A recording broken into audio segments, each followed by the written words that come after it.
ನಾವು Bible study ಯೂದ ಗ್ರಂಥವನ್ನು ಧ್ಯಾನಿಸೋಣ.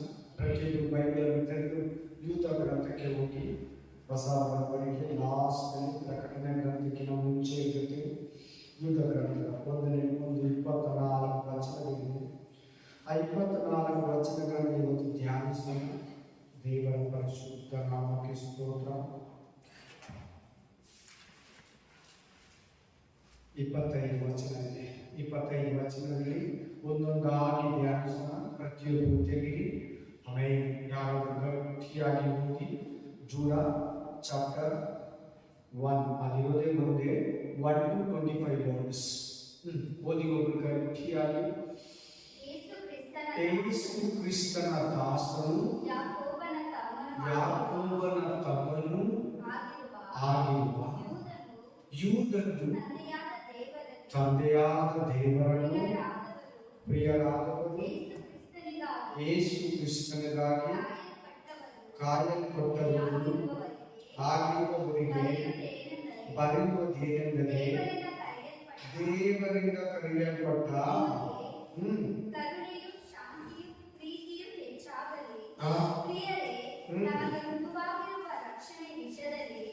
ನಿಮಗೆ ಬರೆದಕ್ಕೆ ಪೂರ್ಣಾಸಕ್ತಿಯಿಂದ ಪ್ರಯತ್ನ ಮಾಡುತ್ತಿದ್ದಾಗ ದೇವ ಜನರಿಗೆ ಶಾಶ್ವತವಾಗಿರುವಂತೆ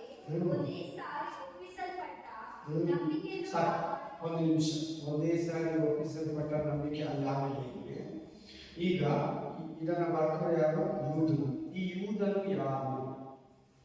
ಈ ಚರ್ಚಸ್ ಜೂಡ ಯಾರು? ಅಲ್ಲೆಲೂಯ. ಮತ್ತಾಯ 13:55 ಯಾರು ಓಡಾಡಬೇಕು? ಫಾಸ್ಟ್ ಆಗಿ.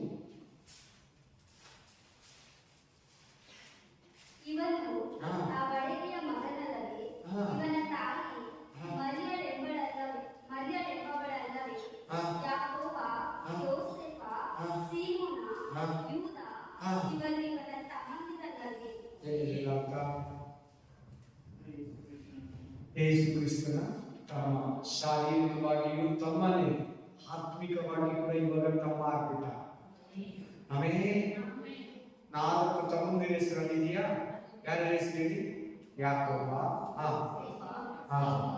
ಸೀಮೋನ, ಯೂದ. ಯಾಕೋಬ, ಯೂದ ಇವರಿಬ್ಬರ ಹೆಸರು ಎಲ್ಲಿದೆ ಹೇಳಿ? ಯಾಕೋಬನ ತಮ್ಮನು ಕರ್ತನ ದಾಸನು. ಯೇಸು ಕ್ರಿಸ್ತನ ದಾಸನು ಯಾಕೋಬನ ತಮ್ಮನ ಅಂತ ಹೇಳ್ತಾ ಇದ್ದಾನೆ. ಯೂದ ತನ್ನನ್ನು ಹೆಂಗೆ ಪರಿಚಯ ಮಾಡ್ಕೊಳ್ತಾ ಇದ್ದಾನೆ? ಅವನಿಗಿಂತ ದೊಡ್ಡವನಾಗಿರೋ ಯಾಕೋಬನ ಹೆಸರು ಹೇಳ್ತಾ ಇದ್ದಾನೆ. ಯಾಕೋಬನಿಗಿಂತ ದೊಡ್ಡವನು ಯಾರಂದ್ರೆ ಯೇಸು ಕ್ರಿಸ್ತ. ಯೇಸು ಕ್ರಿಸ್ತು ಹುಟ್ಟಿದ ಮೇಲೆ ಯಾಕೋಬ ಹುಟ್ಟಿ. ಯೇಸು ಕ್ರಿಸ್ತು ಹುಟ್ಟಿದ ಮೇಲೆ ಯಾಕೋಬ ಹುಟ್ಟಿ. ಅದಕ್ಕೆ ಯಾಕೋಬನ ತಮ್ಮನು ಅಂತ ಯೂದನ್ ಹೇಳ್ಕೊಳ್ತಾ ಇದ್ದಾನೆ. ಯಾಕೋಬನ ಆದ್ಮೇಲೆ ಯೂದನ್ ಹುಟ್ಟಿದ್ರು. ಯೋಹಾನ 7ನೇ ಅಧ್ಯಾಯಕ್ಕೆ ಬನ್ನಿ. ಯೋಹಾನ 7ನೇ ಅಧ್ಯಾಯ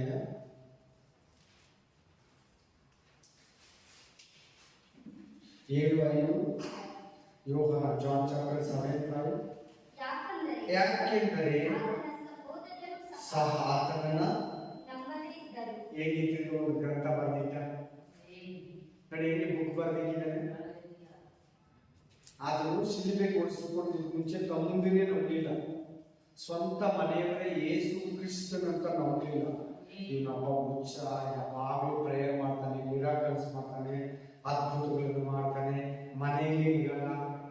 ಆಮೇಲೆ ಇವನಿಂದ ನಮಗೆ ಮಾನ ಮರ್ಯಾದಿಲ್ಲ. ಊರಲ್ಲಿ ಎಲ್ಲಿ ಹೋದ್ರು ಇವನಿಗೆ ಹೇಳಿ ನಮ್ಮನ್ನು ಬೈತಾರೆ. ಆಮೇಲೆ ಅಲ್ಲೆಲೂಯ ಅಂತ ತಮ್ಮನು ಹೆಂಗಾದ ಯೇಸು ಕ್ರಿಸ್ತನಿಗೆ ದಾಸ. ಈಗ ಓದಿ ಯೂದ ಗ್ರಂಥ 1 ಓದಿ. ಯೂದ 1ನೇ ವಚನ ಓದಿ. ಯೇಸು ಕ್ರಿಸ್ತನ ದಾಸನು ಏನಾಗ್ಬಿಟ್ಟ? ಯೂದ ಯೇಸು ಕ್ರಿಸ್ತನಿಗೆ ದಾಸನಾಗ, ಗ್ರಂಥಕರ್ತನಾಗ್ಬಿಟ್ಟು ಒಂದು ಪುಸ್ತಕವನ್ನೇ ಬರೆದು ಕೊಟ್ಟಿದ್ದಾರೆ ನಮಗೆ. ಎಷ್ಟು ವಿಷಯವಿದೆ ಗೊತ್ತಾಯ್ತು? ಆಮೇಲೆ ಈಗ ಯೇಸು ಕ್ರಿಸ್ತನು ಏನ್ ಮಾಡಿದವನು? 7ನೇ ಅಧ್ಯಾಯ 5ನೇ ವಚನ, ಆತನ ತಮ್ಮಂದಿರು ಆತನನ್ನ ನಂಬಲಿಲ್ಲ. ಹೆಂಗೆ ತಿರುಗ ದಾಸನಾಗ್ಬಿಟ್ಟ?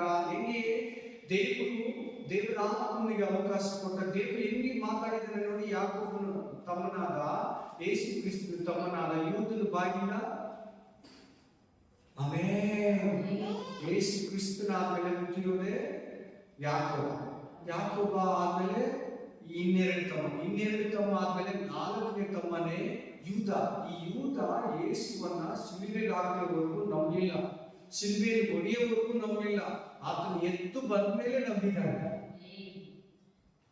ಮೋಸ್ಟ್ಲಿ 120 ಮಂದಿ ಪ್ರಾರ್ಥನೆಯಲ್ಲಿ ಯೂದನು ಕೂಡ ಇದ್ದಾನೆ ಅಂತ ಒಂದು ಕನ್ಫರ್ಮ್ ಇದೆ. 120 ಮಂದಿ ಪರಿಶುದ್ಧಾತ್ಮಗಾಗಿ ಪ್ರೇಯರ್ ಮಾಡಿದ್ರಲ್ಲ, ಆ 120 ಮಂದಿ ಜೊತೆ ಯೂದ ಕೂಡ ಒಬ್ಬನಿದ್ದಾನೆ. ಯಾವಾಗ ಪರಿಶುದ್ಧಾತ್ಮ ಇವನ ಮೇಲೆ ಬಂದು ಇವನು ಮಾರ್ಪಟ್ಬಿಟ್ಟ. ಇಲ್ಲ, ನಮ್ಮ ಅಣ್ಣ ಯೇಸು ಕ್ರಿಸ್ತನೇ, ರಕ್ಷಕನೇ, ದೇವರ ಮಗನೇ, ಸರ್ವಲೋಕಗಳ ಒಡೆಯನೇ, ಆ ದೇವರೇ ನಮ್ಮಮ್ಮ ಹೊಟ್ಟೆಯಲ್ಲಿ ಹುಟ್ಟಿದ್ದಾನೆ. ಅಲ್ಲೇಲೂಯಾ. ನಾನಿನ್ನ ಆತನ ಮೊದಲು ಬೈದಾಗೆ ಇವಾಗಲೂ ಬೈಕೊಂಡಿದ್ರೆ ವೇಸ್ಟ್ ಅಂತ ಹೇಳ್ಬಿಟ್ಟು ತನ್ನ ಆತ್ಮ ಪರವಶನಾಗಿ ದೇವರ ಆತ್ಮನಿಗೆ ತನ್ನನ್ನು ಒಪ್ಪಿಸ್ಕೊಟ್ಮೇಲೆ ಈ ಗ್ರಂಥವನ್ನು ಬರೆದುಕೊಡ್ತಾನೆ. ನೋಡೋಣ ಆ ಗ್ರಂಥದಲ್ಲಿ ಏನಿದೆ ಅಂತ. ಈಗ ಓದೋಣ. ನಂಬಿಕೆ ಅಲ್ಲಿಂದ ಓದು.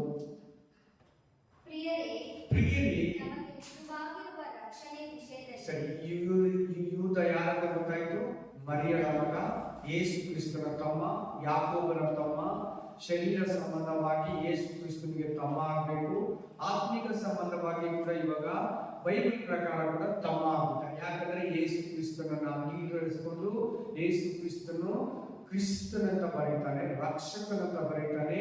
ಯೇಸು ಒಡೆಯನು, ಸಮಸ್ತಕ್ಕೂ ಒಡೆಯನಂತ ನಂಬಿಟ್ಟ ತಮ್ಮ. ಹಲ್ಲೆಲೂಯಾ.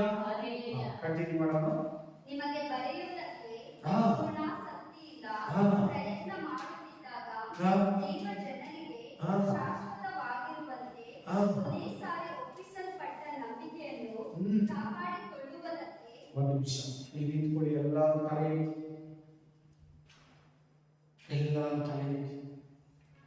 ಯಾರ್ಯಾರು ನಿಮ್ಮನ್ನ ದೇವರು ಒಪ್ಪಿಸ್ಕೊಟ್ಟಿದ್ರೋ ಒಂದೇ ಸರಿಯಾಗಿ ಅಲಗಾಡಬೇಡಿ. ಹಿಂಗೆ ಹಿಂದಕ್ಕೆ ಹೋಗ್ಬೇಡಿ. ನಿಮ್ಮನ್ನ ದೇವರು ಒಪ್ಪಿಸ್ಕೊಟ್ರು. ನಾಲಿದೆ ವಾಕ್ಯನ ಪರಿಶುದ್ಧಾತ್ಮ ಹೇಳ್ತಾರೆ ಏನಂತೆ? ಪೂರ್ಣಾಸಕ್ತಿ ಉಳ್ಳವರಾಗಿ. ಆಸಕ್ತಿಯನ್ನ ಕಳ್ಕೋಬೇಡಿ. ಎಷ್ಟು ಇಂಟ್ರೆಸ್ಟ್ ಬೇಕೋ ದೇವರಲ್ಲಿ, ಕ್ರಿಸ್ತನಲ್ಲಿ, ಪ್ರಾರ್ಥನೆಯಲ್ಲಿ, ನಂಬಿಕೆಯಲ್ಲಿ, ಬೈಬಲಲ್ಲಿ, ಸೇವೆಯಲ್ಲಿ, ಪ್ರಾರ್ಥನೆಯಲ್ಲಿ, ಆತ್ಮೀಕತೆಯಲ್ಲಿ ಪೂರ್ಣಾಸಕ್ತಿ ಉಳ್ಳವರಾಗಿ.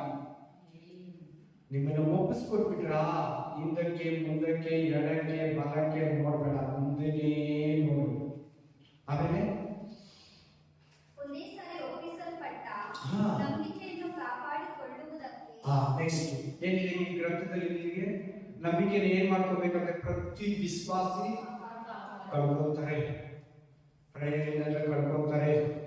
ಚರ್ಚಿಗೆ ಬಂದಿಲ್ಲ ಅಂದ್ರೆ ಕಳ್ಕೊತಾರೆ. ಚರ್ಚಿಗೆ ಬಂದಿದ್ರು 1 ವಾರ, 2 ವಾರ, 3 ವಾರ, 1 ತಿಂಗಳು, 6 ತಿಂಗಳು ನಂಬಿಕೆ ಕಡಿಮೆ ಆಗಿತ್ತು. ಅವ್ರು ಯಾರಾಗಲ್ಲ, ಅವ್ರ ಇಷ್ಟನ ಬೈಬಲ್ ತಿಳ್ಕೊಂಡಿದ್ರು. ಅವರು ಹೊಸಬ್ರೇ ಆಗಲಿ, ಚರ್ಚಿಗೆ ಬಂದಿಲ್ವಾ, ಪ್ರೇಯರ್ ಬಿಟ್ಟಿದ್ದಾರೆ ಮನೆಯಲ್ಲಿ. ಆಮೇಲೆ ಬೇಸಿರುವಾಗಿ ಪ್ರೇಯರ್ ಮಾಡ್ತಾರ, ಯಾರಿಗೋಸ್ಕರ ಮಾಡ್ತಾರ? ನಂಬಿಕೆ ನೋಡಲಿ. ನಂಬಿಕೆನ ಏನ್ ಮಾಡ್ಕೋಬೇಕಂದ್ರೆ ಕಾಪಾಡ್ಕೋಬೇಕಂತ. ನಂಬಿಕೆ ಹಾಗಾದ್ರೆ ಒಂದು ವಿಶ್ವಾಸಿ ಕಳ್ಕೊತಾರೆ. ಎಂತ ವಿಶ್ವಾಸಿಯನ್ನಾಗಲಿ ನಂಬಿಕೆಯನ್ನ ಕಳ್ಕೊಳ್ಳೋ ಚಾನ್ಸ್ ಇದೆ. ಸೊ ನೀವು ನಂಬಿಕೆಯನ್ನ ಕಾಪಾಡ್ಕೊಳ್ಳಿ. ಏನನ್ನ ಕಳ್ಕೊಳ್ಳಿ, ಆಧಾರ್ ಕಾರ್ಡ್ ಕೂಡ ಕಳ್ಕೊಳ್ಳಿ. ನೀವು ಹೊಸ ಆಧಾರ್ ಕಾರ್ಡ್ ಎತ್ಕೋಬಹುದು. ಹಲ್ಲೆಲೂಯಾ. ಒಂದು ವಸ್ತು, ಒಂದು ಜೀವನ, ಒಂದು ಮೊಬೈಲ್ ಕಳ್ಕೊಳ್ಳಿ, ಇನ್ನೊಂದು ಮೊಬೈಲ್ ಇಸ್ಕೋಬಹುದು. ನಂಬಿಕೆ ಕಳ್ಕೊಂಡ್ರೆ ಜೀವನದಲ್ಲಿ ದೊಡ್ಡ ಫೇಲ್ಯೂರ್. ನಂಬಿಕೆ ಮಾತ್ರ ನೀವು ಯಾರು ಮಾಡಬಾರ್ದು. ಯಾರಿಲ್ಲ ಕತ್ಕೊಳ್ಳೋದು ನಂಬಿಕೆ ಸಹಿತ. ಮನುಷ್ಯ ಮೂಲಕ ನಿನ್ನ ಹತ್ರ ಹೊಡ್ಕೊಳ್ಳೋಕೆ ನೋಡ್ತಾನೆ. ಅದನ್ನು ಮಾತ್ರ ಚೆನ್ನಾಗಿ ಕಾಪಾಡಬೇಕು. ಒಟ್ಟು 3 ವಿಷಯ ಕಲ್ತ್ಕೊಂಡೆ. ಯೂದ ಯೇಸುವನ್ನ ಮೊದಲು ಬೈಯೋನಾಗಿದ್ದ, ಸಂಶಯ ಪಡೋನಾಗಿದ್ದ, ಯೇಸು ಕ್ರಿಸ್ತನ ನಂಬಿಲ್ಲ. ನೀನು ಅಂತವನಾಗಿದ್ದೆ. ಯೂದನನ್ನ ನೀನು ನಂಬಿದ್ಯಾ. 2, ಆಮೇಲೆ ನಿಮ್ಮನ್ನ ದೇವರು ಒಪ್ಪಿಸ್ಕೊಟ್ಟಿದ್ಯಾ. ಆಮೇಲೆ ಒಂದೇ ಸರಿಯಾಗಿದೆ. 3ನೇದು ನಂಬಿಕೆಯನ್ನ ಕಾಪಾಡ್ಕೊ. ನಂಬಿಕೆಯನ್ನ ಕಾಪಾಡ್ಕೊ. 4ನೇದು ಏನಿದೆ ನೋಡೋಣ. ಪಾಯಿಂಟ್ಸ್ ಇರುತ್ತೆ, ಚೆನ್ನಾಗಿ ನೋಡ್ಕೊಳ್ಳಿ. ಆಮೇಲೆ ನೀವು ಹೋರಾಡಬೇಕೆಂದು ಎಚ್ಚರಿಸಿ. ಒಂದು ನಿಮಿಷ, ಒಂದೊಂದು ಪದ ಕೂಡ ಅರ್ಥ ಇದೆ. ಏನಕ್ಕೆ ಹೋರಾಡಬೇಕಂತೆ? ಫೈಟಿಂಗ್. ಏನಕ್ಕಂತೆ? ನಂಬಿಕೆಗಾಗಿ ಹೋರಾಡಬೇಕಂತೆ. ಪಾಪದ ಮೇಲೆ ಹೋರಾಡಬೇಕು, ಕಣ್ಣಿನ ಆಸೆ ಮೇಲೆ ಹೋರಾಡಬೇಕು, ಶರೀರ ಆಸೆ ಮೇಲೆ ಹೋರಾಡಬೇಕು, ಶರೀರದ ಇಚ್ಛೆಗಳ ಮೇಲೆ ಹೋರಾಡಬೇಕು. ಹೋರಾಡಿದ್ರೆ, ಪಾಪಗಳ ಮೇಲೆ ನೀವು ಹೋರಾಡಿದ್ರೆ ನಂಬಿಕೆಯನ್ನ ಕಾಪಾಡಬೇಕು. ಸೊ ನಂಬಿಕೆ ಕಾಪಾಡಬೇಕಂದ್ರೆ ಏನ್ ಮಾಡ್ಬೇಕು? ನೀನು ಹೋರಾಡ್ಬೇಕು ಪಾಪದ ಮೇಲೆ. ಪಾಪದ ಮೇಲೆ ಹೋರಾಡಿದ್ರೆ ನೀನ್ ನಂಬಿಕೆಯನ್ನ ಕಾಪಾಡ್ಕೊತೀಯ. ಪಾಪನ ಏನಾದ್ರೂ ನೀನು ಬಿಟ್ಕೊಂಡ್ರೆ ಒಳಕ ನಂಬಿಕೆ ಲಾಸ್ ಆಗುತ್ತೆ. ಏನ ನೀನು ಡೂಪ್ಲಿಕೇಟ್ ಕ್ರಿಸ್ತು ಆಗಿರ್ಬೇಕಷ್ಟೇ. ನಾನಾದ್ರೂ ಅಷ್ಟೇ. ಆಮೇಲೆ ನೋಡಕ್ ವಿಶ್ವಾಸಿ ವಾವ್ ಅಂತಾರೆ, ಆದ್ರೆ ದೇವರು ನಿನ್ನ ವಾವ್ ಇರ್ಬೇಕು. ಹಲ್ಲೆಲೂಯಾ. ಬಲೆ ಒಳ್ಳೆ ಆಳಬೇಕು ದೇವರು ನಿನ್ನ. ನೆಕ್ಸ್ಟ್ ಹೋರಾಡಬೇಕೆಂದು ಎಚ್ಚರಿಸಿ ಬರೆಯುವುದು ಅವಶ್ಯವೆಂದು ತೋಚಿತು. ಯಾಕೆಂದರೆ ಭಕ್ತಿಹೀನರು ನಮ್ಮ ದೇವರ ನೋಡಿ, ಕೃಪೆಯನ್ನು ಇಲ್ಲಿಂದ ಎಲ್ಲಿವರೆಗೂ ಅಂದ್ರೆ 20ನೇ ವಚನದವರೆಗೂ 19ನೇ ವಚನದವರೆಗೂ ಸುಳ್ಳು ಕ್ರೈಸ್ತರು, ಆಂಟಿ ಕ್ರೈಸ್ಟ್, ಕ್ರಿಸ್ತು ವಿರೋಧಿಗಳು, ಯೇಸು ಕ್ರಿಸ್ತನನ್ನ ಅರಿಯದವರು, ಯೇಸು ಕ್ರಿಸ್ತನ ಬೈಯೋರು ಕ್ರಿಸ್ತುಗಳಲ್ಲ, ಅದು ಕ್ರಿಸ್ತು ವಿರೋಧಿಗಳು. ನೋಡೋರಿಗೆ ಕ್ರಿಸ್ತುಗಳು, ನೋಡೋರಿಗೆ ಚರ್ಚ್ಗೆ ಹೋಗ್ತಾರೆ, ನೋಡೋರಿಗೆ ನಮ್ಮ ಬೈಬಲ್ ಎತ್ಕೊಂತಾರೆ, ಆದ್ರೆ ಅವರು ಕ್ರಿಸ್ತನ ಬಿಲೀವ್ ಮಾಡಲ್ಲ. ಅವ್ರ ಬಗ್ಗೆ ಬಂದಿದೆ. ಎಲ್ಲಿಂದ ಹಿಡಿದು ಅಂದ್ರೆ 4ನೇ ವಚನದಿಂದ ಹಿಡಿದು 19ನೇ ವಚನ ತನಕ. ಮುಖ್ಯವಾಗಿ ಸುಳ್ಳು ಬೋಧಕರು. ಯಾರ ಬಗ್ಗೆ ಇದು? ಸುಳ್ಳು ಬೋಧಕರು ಹೆಂಗಿರ್ತಾರೆ ಕರೆಕ್ಟ್ ಆಗಿ ಅಲ್ಲಿಂದ ಜ್ಞಾಪಕ ಇಟ್ಕೊಳ್ಳಿ. 19ನೇ ವಚನ ತನಕ ಓದಿ ಹೋಗ್ಲಿಲ್ಲ. ದೇವರ ಕೃಪೆಯನ್ನು ನವೆ ಮಾಡಿಕೊಂಡು ಏನ್ ಮಾಡ್ತಾರಂತೆ? ಭಕ್ತಿಹೀನರಂದ್ರೆ ಯಾರು? ನೋಡೋದಕ್ಕೆ ಭಕ್ತರಾಗಿರ್ತಾರೆ, ನೋಡೋದಕ್ಕೆ ಕ್ರೈಸ್ತರು, ನೋಡೋದಕ್ಕೆ ಚರ್ಚ್ಗೆ ಹೋಗೋರು, ನೋಡೋದಕ್ಕೆ ದೇವ್ರ ಮಕ್ಕಳು, ನೋಡೋದಕ್ಕೆ ಪ್ರೇಯರ್ ಮಾಡೋದು, ನೋಡೋದಕ್ಕೆ ಸೇವಕರು, ನೋಡೋದಕ್ಕೆ ಪಾಸ್ಟ್ಗಳು, ನೋಡೋದಕ್ಕೆ ಸ್ಪೀಚ್ ಮಾಡೋರು, ಪಾಸ್ಟ್ಗಳು ರೆವರೆಂಡ್ ಅಂತ ಹಾಕೊಂಡಿರ್ತಾರೆ, ಉಪದೇಶಕರು ಟೀಚರ್ಸ್ ಅಂತ ಹಾಕೊಂಡಿರ್ತಾರೆ. ಆದ್ರೆ ದೇವರ ಕೃಪೆಯನ್ನು ನೆವೆ ಮಾಡ್ಕೊಂತಾರಂತೆ. ದೇವರ ಕೃಪೆ ಅಂತ ಹೇಳಿ ಅನೇಕ ಪಾಪಗಳನ್ನ ಮಾಡಿ ಜನಗಳ ಕೈಯಲ್ಲಿ ಕೂಡ ಅನೇಕ ಪಾಪಗಳನ್ನ ಮಾಡಿಸ್ತಾರಂತೆ. ಪರವಾಗಿಲ್ಲ, ದೇವರ ಕೃಪೆ ನಮ್ಮನ್ನ ಕಾಪಾಡ್ತೈತೆ. ಏನ್ ಪಾಪ ಮಾಡಿದ್ರೆ ಕೂಡ ದೇವರ ಕೃಪೆ ನಮ್ಮನ್ನ ಕ್ಷಮಿಸ್ಬಿಡ್ತೈತೆ.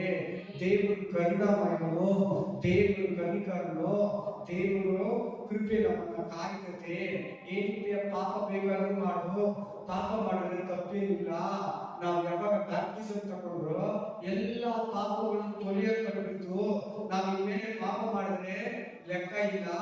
ಯೇಸು ಕ್ರಿಸ್ತನ ಕೃಪೆ ನಮ್ಮ ಪಾಪಗಳನ್ನು ಶುದ್ಧೀಕರಣ ಮಾಡಿದೆ. ಆತನು ತನ್ನ ಕೃಪೆಯಿಂದ ನಮ್ಮನ್ನ ಸುಂದರಿಸಿದ್ದಾನೆ.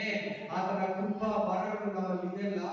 ನಾವು ಏನ್ ಮಾಡಿದ್ರು ಕೂಡ ದೇವರು ಸಹಿಸ್ಕೊತಾನೆ. ತಪ್ಪಿಲ್ಲ ಅಂತ ಜನರು ಉಪದೇಶವನ್ನ, ಕೃಪೆಯನ್ನ ತಪ್ಪಾಗಿ ಬೋಧಿಸ್ತಾರೆ. ಕೃಪೆಯನ್ನ ಕೃಪಾ ಬೋಧನೆ ಅಂತಿದೆ, ಗ್ರೇಸ್ ಟೀಚಿಂಗ್ ಅಂತ.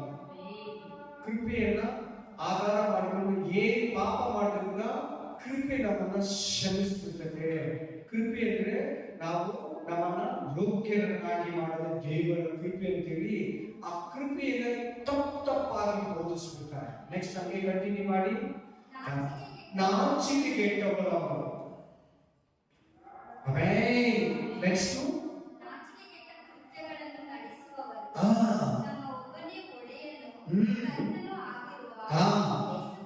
ಯೇಸು ಕ್ರಿಸ್ತನನ್ನು ಅರಿಯದವರಾಗಿದ್ದಾರೆ. ಯಾರಂತಿದ್ರು? ಇವ್ರ ಹತ್ರ ಬೈಬಲ್ ಇದೆ. ಜೋಸಫ್ ಅಂತ ಹೆಸರು ಇಟ್ಕೊಂಡಿರ್ತಾರೆ, ಜಾನ್ ಅಂತ ಹೆಸರು ಇಟ್ಕೊಂಡಿರ್ತಾರೆ, ಮಾರ್ಕ್ ಅಂತ ಹೆಸರು ಇಟ್ಕೊಂಡಿರ್ತಾರೆ, ಪೀಟರ್ ಅಂತ ಹೆಸರು ಇಟ್ಕೊಂಡಿರ್ತಾರೆ. ಅಲ್ಲೆಲೂಯಾ. ಅಬ್ರಹಾಂ ಅಂತ ಹೆಸರಿಟ್ಕೊಂಡಿರ್ತಾರೆ.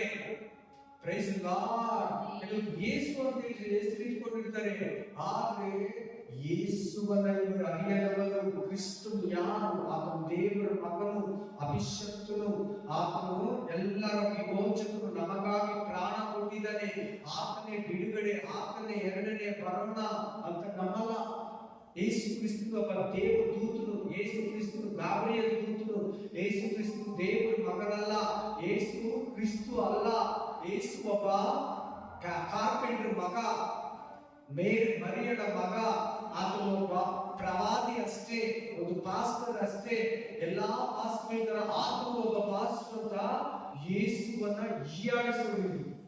ಆಮೇಲೆ ಅರಿಯದವರು ಆಗಿರುವ ಕೆಲವು ಜನರ ಸಭೆಯಲ್ಲಿ ಕಳ್ಳತನದಿಂದ ಹೊಕ್ಕಿದ್ದಾರೆ.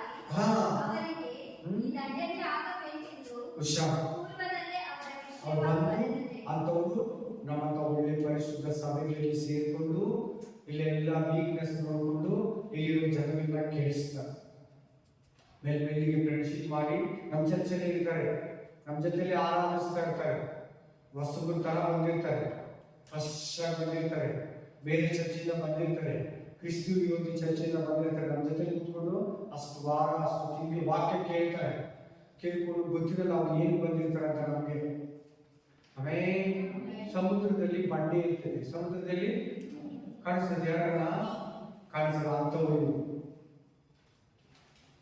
ಸಮುದ್ರದಲ್ಲಿ ಬಂಡೆಗಳ ತರ ಮುಂದೆ ಆ ವಾಕ್ಯ ಕೂಡ ಬರ್ತಾ ಇದೆ. ಬಂದ್ಬಿಟ್ಟು ನಮ್ಮ ಮಧ್ಯದಲ್ಲಿದ್ದು ನಮ್ಮನ್ನ ಬ್ರದರ್, ಸಿಸ್ಟರ್, ಪಾಸ್ಟರ್ಮ ಅನ್ಕೊಂಡು ಕೆಲವು ತಿಂಗಳಿದ್ದು ನಮ್ಮ ಹತ್ರ ಇರೋರೆಲ್ಲ ತಲೆ ಕೆಡಿಸಿ ದುರ್ಬೋಧನೆ ಮಾಡಿ ಹೊಡ್ಕೊಂಡು ಇರೋ ಎಲ್ಲ ಸತ್ಯಕ್ಕೆ ಆಪೋಸಿಟ್ಟು ಸುಳ್ಳನ್ನ ಸತ್ಯ ತರ ಮಾತಾಡಿ ಹೊಡ್ಕೊಂಡು ಹೋಗ್ತಾರೆ. ಆಮೇಲೆ ನೀವು ಸಮಸ್ತವನ್ನು ಮೊದಲೇ ತಿಳಿದವರಾಗಿದ್ದರೂ ನಾನು ಮುಂದಣ ಕೆಲವು ಸಂಗತಿಗಳನ್ನು ನಿಮ್ಮ ಜ್ಞಾಪಕಕ್ಕೆ ತರಬೇಕೆಂದು ಅಪೇಕ್ಷಿಸುತ್ತೇನೆ. ಯಾವುದೆಂದರೆ ಕರ್ತನು ತನ್ನ ಪ್ರಜೆಯನ್ನು ಐಗುಪ್ತ ದೇಶದೊಳಗಿಂದ ಬಿಡಿಸಿದ ತರುವಾಯ ಅವರೊಳಗೆ ನಂಬದೆ ಹೋದವರನ್ನು ನಾಶ ಮಾಡಿದನು. ಆಮೇಲೆ ಒಂದು ನಿಮಿಷ. ದೇವರು ಇಸ್ರಾಯೇಲರನ್ನ ಐಗುಪ್ತದಿಂದ ಕರ್ಕೊಂಡು ಕಾನಾನ್ ದೇಶಕ್ಕೆ ನಡೆಸುವಾಗ ಅವರಲ್ಲಿ ಬಹಳ ಮಂದಿ ದೇವರನ್ನ ನಂಬಲಿಲ್ಲ. ಗುಣಗುಟ್ಟೋರಾದ್ರು, ಬೈಕೊಳ್ಳೋರಾದ್ರು, ಬೇಸರ ಮಾಡ್ಕೊಳ್ಳೋರಾದ್ರು. ಎಲ್ಲಿಯ ದೇವರು, ಎಲ್ಲಿಯ ಮನುಷ್ಯ? ಯಾಕೆ ನಮಗೆ ಊಟ ಇಲ್ಲ? ಯಾಕೆ ನಮಗೆ ನೀರಿಲ್ಲ? ನಮ್ಮ ಮಕ್ಕಳು ಸತ್ತು ಹೋಗ್ತಾ ಇದ್ದಾರೆ. ನಮ್ಮನ್ನ ಏನ್ ಕರ್ಕೊಂಡು ನಾವು ಐಗುಪ್ತದಲ್ಲಿ ಸಂತೋಷವಾಗಿದ್ರಿ, ಪಾಪದ ಜೀವಿತದಲ್ಲಿ ಸಂತೋಷವಾಗಿದ್ರಿ. ಅಲ್ಲಿ ಮಾಂಸ ತಿಂತಾ ಇದ್ರಿ, ಅಲ್ಲಿ ಮೀನು ತಿಂತಾ ಇದ್ರಿ, ಅಲ್ಲಿ ಈರುಳ್ಳಿ ತಿಂತಾ ಇದ್ರಿ, ಅಲ್ಲಿ ನಿಂಬೆ ಹಣ್ಣು ತಿಂತಾ ಇದ್ರಿ, ಅಲ್ಲಿ ಸೌತೆಕಾಯಿ ತಿಂತಾ ಇದ್ರಿ. ನೋಡಿಲಿ ಏನು ಇಲ್ಲ. ಎಲ್ಲಿ ಮೋಸೆ? ದೇವರು ನಮ್ಮನ್ನ ಬಿಡಿಸ್ಕೊಂಡು ಬಂದಿದ್ರು. ಎಲ್ಲಿ ದೇವರನ್ನ ಬೈಕೊತಾ ಇದ್ರು, ಮೋಸೆಯನ್ನ ಬೈಕೊತಾ ಇದ್ರು, ನಮ್ಮಲ್ಲಿ ಹೋದ್ರು, ಗುಣಗುಡ್ತಾ ಇದ್ರು, ಬೇಸರ ಮಾಡ್ಕೊತಾ ಇದ್ರು, ಕಲ್ತಕೊಂಡು ಹೊಡೆಯಕ್ಕೆ ಹೋಗ್ತಾ ಇದ್ರು. ಮೋಸೆಯನ್ನ ಏನಾದ್ರು ಅವರೆಲ್ಲ ಏನಾದ್ರು ನಾಶ.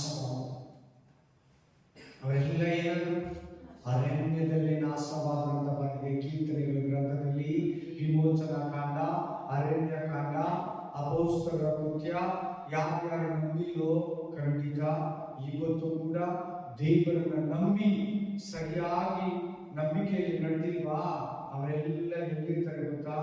ಈ ಭೂಮಿಯಿಂದ ಪರಲೋಕಕ್ಕೆ ಹೋಗುವ ಮಾರ್ಗದಲ್ಲೇ ನಾಶ ಆಗ್ತಾರೆ. ಆಮೇಲೆ ಪರಲೋಕನೇ ಸೇರಲ್ಲ.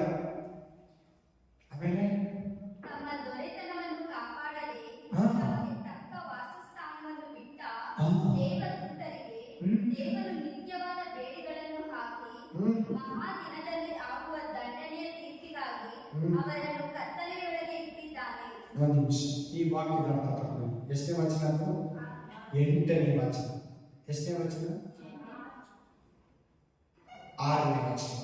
ತಮ್ಮ ದೊರೆತನವನ್ನೇ ಕಾಪಾಡದೆ ತಮಗೆ ತಕ್ಕ ವಾಸಸ್ಥಾನವನ್ನು ಬಿಟ್ಟು ದೇವದೂತರಿಗೆ ದೇವರು ನಿತ್ಯವಾದ ಬೇಡಿಗಳನ್ನು ಹಾಕಿ ಮಹಾದಿನದಲ್ಲಿ ಆಗುವ ದಂಡನೆಯ ತೀರ್ಪುಗಾಗಿ ಅವರನ್ನು ಕತ್ತಲೆಯೊಳಗೆ ಇಟ್ಟಿದ್ದಾನೆ.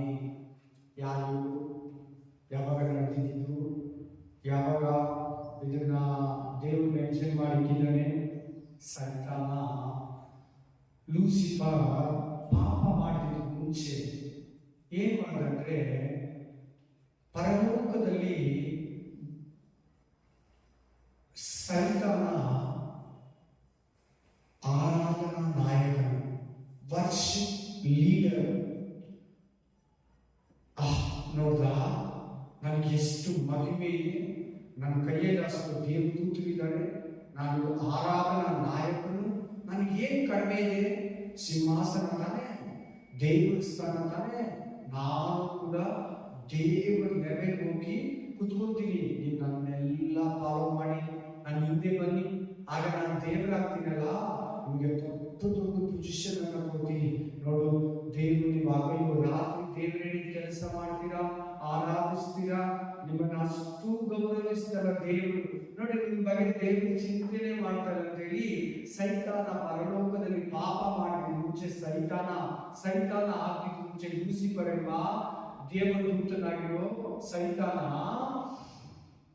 ಅಷ್ಟು ಜನರ ತಲೆಯನ್ನ ಕೆಡಿಸಿದ್ದ. ಅವರೆಲ್ಲ ಏನ್ ಮಾಡಿದ್ರೆ ದೇವರಿಗೆ ತಿರುಗಿ ಬಿದ್ದು. ದೇವರಿಗೆ ಏನಾದ್ರು ಅವರೆಂತ ಒಂದು ಪೊಸಿಷನ್ ಇದ್ರು, ಮಹಾಪದವಿ.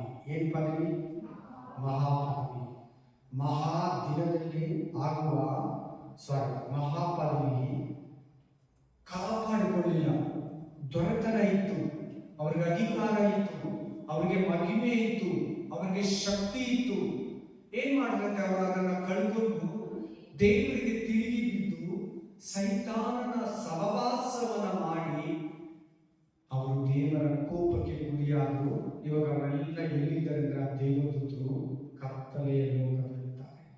ಎಲ್ಲಿದ್ದಾರೆ? ಅದೋ ಲೋಕದಲ್ಲಿದ್ದಾರೆ. ಅವ್ರ ಕೈಗಳಲ್ಲಿ ಏನಿದೆ? ಬೇಡಿಗಳಿದೆ. ಏನಿದೆ? ಬೇಡಿಗಳು. ಇವರು ಯಾರಂದ್ರೆ ಯೇಸು ಕ್ರಿಸ್ತನನ್ನ ನಂಬುದಿರ, ಸೈತಾನನನ್ನ ನಂಬಿ ದೇವರಿಗೆ ತಿರುಗಿ ಬಿದ್ದು ಕತ್ತಲೆಯ ಲೋಕದಲ್ಲಿದ್ದಾರೆ. ಅಲ್ಲಾದ್ಮೇಲೆ ಫೈನಲ್ ಡೇಯಲ್ಲಿ, ಕೊನೆಯ ದಿನದಲ್ಲಿ, ನ್ಯಾಯ ತೀರ್ಪಿನ ದಿನದಲ್ಲಿ ದೇವರು ಇವರನ್ನ ಎತ್ತಿ ನರಕದಲ್ಲಿ ಹಾಕ್ತಾರೆ. ಅದೇ ದಂಡನೆ. ಆಮೇಲೆ ಈ ವಾಕ್ಯಕ್ಕೆ 7ನೇ ವಚನ ಹೋಗೋಣ. ಸೊದೋಮ ಗೊಮೋರ ಪಟ್ಟಣಗಳವರು, ಅವುಗಳ ಸುತ್ತಮುತ್ತಲ ಪಟ್ಟಣಗಳವರು ಆ ದೂತರಂತೆ ನಡೆದುಕೊಂಡು ತಮ್ಮನ್ನು ಜಾರತ್ವಕ್ಕೆ ಒಪ್ಪಿಸಿಬಿಟ್ಟು ಸ್ವಭಾವ ವಿರುದ್ಧವಾದ ಭೋಗವನ್ನು ಅನುಸರಿಸಿದ್ದರಿಂದ ಅವರು ನಿತ್ಯವಾದ ಅಗ್ನಿಯಲ್ಲಿ ದಂಡನೆಯನ್ನು ಅನುಭವಿಸುತ್ತಾ ದುರ್ಮಾರ್ಗಿಗಳಿಗೆ ಆಗುವ ದುರ್ಗತಿಗೆ ಉದಾಹರಣೆಯಾಗಿ ಇಡಲ್ಪಟ್ಟಿದ್ದಾರೆ. ಒಂದು ನಿಮಿಷ. ಈಗ ದೇವರು ಸೊದೋಮ್ ಗೊಮೋರ ಬಗ್ಗೆ ಮಾತಾಡ್ತಾ ಇದ್ದಾನೆ 7ನೇ ವಚನದಲ್ಲಿ. ಈ ಸೊದೋಮ್ ಗೊಮೋರ ಯಾರಂದ್ರೆ ತುಂಬಾ ಕೆಟ್ಟವರು, ಬಹಳ ಅಸಹ್ಯಗಳು, ತುಂಬಾ ಗಲೀಜ್ ಮಾತಾಡೋದು, ತುಂಬಾ ಗಲೀಜ್ ಕೆಲಸ ಮಾಡೋದು. ಅದು ಹೇಳಲು ಕೂಡ ಆಗಲ್ಲ ನಮ್ಮ ಹತ್ರ.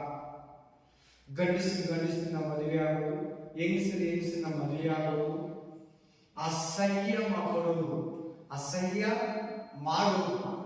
ಅಷ್ಟೇ ಅಲ್ಲ, ಯಾರಿಗೂ ಊಟ ಕೊಡ್ತಾರೆ, ಮೋಸ ಮಾಡೋದು. ಇವರು ದೇವರು ಏನು ಮಾಡಲ್ಲ, ನರಕದಿಂದ, ಪರಲೋಕದಿಂದ, ಆಕಾಶದಿಂದ ಬೆಂಕಿಯನ್ನು ಸುರಿಸಿ ಇವರನ್ನ ಕಂಪ್ಲೀಟ್ಲಿ ಆ ಸುತ್ತಮುತ್ತಲ ಪಟ್ಟಣ ಸೊದೋಮ್ ಗೊಮೋರನ ಸುಟ್ಟು ಬಿಟ್ಟ. ಅದೇ ರೀತಿಯಾಗಿ ಇವತ್ತು ಕೂಡ ತಪ್ಪು ಮಾಡೋ ಪ್ರತಿಯೊಬ್ಬರಿಗೂ ಅದೇ ದುರ್ಗತಿ. ಹೆಂಗಿರ್ತಾರೆ ಅವರು ಅಂತ ಅದೇ ತರ ಮಾಡೋ ಪ್ರತಿ ಮನುಷ್ಯನು, ಪ್ರತಿ ವಿಶ್ವಾಸಿ, ಪ್ರತಿ ದೇವಜನರು, ಪ್ರತಿ ಅನ್ಯ ಜನರು ಸೊದೋಮ್ ಗೊಮೋರರು ನಡ್ಕೊಂಡಾಗೆ, ಆ ದೇವದೂತ ನಡ್ಕೊಂಡ್ರೆ ನಿತ್ಯ ನರಕದಲ್ಲಿ, ನಿತ್ಯ ಬೆಂಕಿಯಲ್ಲಿ ಸುತ್ತ ನಿತ್ಯ ಯಾತನೆಯಲ್ಲಿ ಇರ್ತಾರೆ. Amen, hallelujah. ಏನಾಗಿದ್ದಾರೆ ಸೊದೋಮ್ ಗೊಮೋರರು? ಉದಾಹರಣೆ. ಎಲ್ಲರೂ ಹೇಳಿ, ಎಕ್ಸಾಂಪಲ್ ಆಗಿದ್ದಾರೆ ಅವರು. ಇವತ್ತು ನೋಡು, ಗೇನ್ ಅಂತ ಕೇಳಿದ್ದೀರಾ? ಗೇನ್ ಅಂದ್ರೆ ಏನು? ಗಂಡಸನ್ನ ಮದುವೆ ಆಗೋದು, ಕೂಡೋದು, ಸೆಕ್ಸ್ ಮಾಡೋದು. ಇಸ್ರಾಯೇಲ್ ದೇಶದಲ್ಲಿದ್ದಾರೆ, ಅಮೆರಿಕದಲ್ಲಿ ಚರ್ಚಲ್ಲಿ ಗಂಡಸ್ಗೆ ಹೆಂಗಸಿಗೆ ಮದುವೆ ಮಾಡ್ತಾರೆ. ಚರ್ಚ್ಗಳಲ್ಲಿ ತದ್ವಿರುದ್ಧ ದೇವರು ಏನ್ ಮಾಡಿದ, ಗಂಡಸಿಗೆ ಹೆಂಗಸಿಗೆ ತಾನೇ ಉತ್ಪತ್ತಿ ಮಾಡಿದ್ದು. ಈಕೆ ನಿನ್ನ ಹೆಂಡತಿ ಅಂತ ತಾನೇ ಹೇಳಿದ್ದು. ಆದ್ರೆ ಸೈತಾನ ಏನ್ ಮಾಡ್ತಾ ಇದ್ದಾನೆ ಇವತ್ತು ಜನಗಳನ್ನ, ನಮ್ಮ ಇಂಡಿಯಾ ಗವರ್ಮೆಂಟ್ ಅಲ್ಲಿ ಕೂಡ ಕೇಳ್ತಾ ಇದ್ದಾರೆ, ನಾವು ಗಂಡಸಿನ ಮದುವೆ ಆಗೋದಕ್ಕೂ ಹೆಂಗಸಿನ ಮದುವೆ ಆಗೋದಕ್ಕೂ ನಾವು ಪರ್ಮಿಷನ್ ಕೊಡೋದು. ಆಲ್ರೆಡಿ 2-3 ಮದುವೆ ಆಗೋದೇ ಪಾಪ. ಫಿಲಿಂ ಆಕ್ಟರ್ಸ್, ಸ್ಪೋರ್ಟ್ಸ್ ಮೆನ್ಗೆಲ್ಲ 4-5 ಮದುವೆಗಳಾಗ್ತವೆ. ಇನ್ಲೀಗಲ್ ಕಾಂಟ್ಯಾಕ್ಟ್, ಅಕ್ರಮ ಸಂಬಂಧ ಬಿಟ್ಟು ಅದರಲ್ಲಿ ಹೆಂಗಸಿನ ಮದುವೆ ಆಗೋದು, ಗಂಡಸಿನ ಮದುವೆ ಆಗೋದು ದೇವರ ವಾಕ್ಯಕ್ಕೆ, ದೇವರ ಚಿತ್ತಕ್ಕೆ, ದೇವರ ಆಲೋಚನೆಗೆ ಆಪೋಸಿಟ್. ಗೇನ್ ಅಂತಾರೆ, LGBT ಅಂತಾರೆ, ಎಕ್ಸೆಟ್ರಾ ಎಕ್ಸೆಟ್ರಾ. ಆಮೇಲೆ LGBT ಅಂತ ನೋಡಿ ಸಿಗ್ತದೆ ನಟ್ಟಲ್ಲಿ. ಹುಷಾರ, ಜಾಗ್ರತೆ, ಅಂತ ಆಲೋಚನೆಗಳು ನಿಮ್ಮಲ್ಲಿ ಬರಬಾರದು.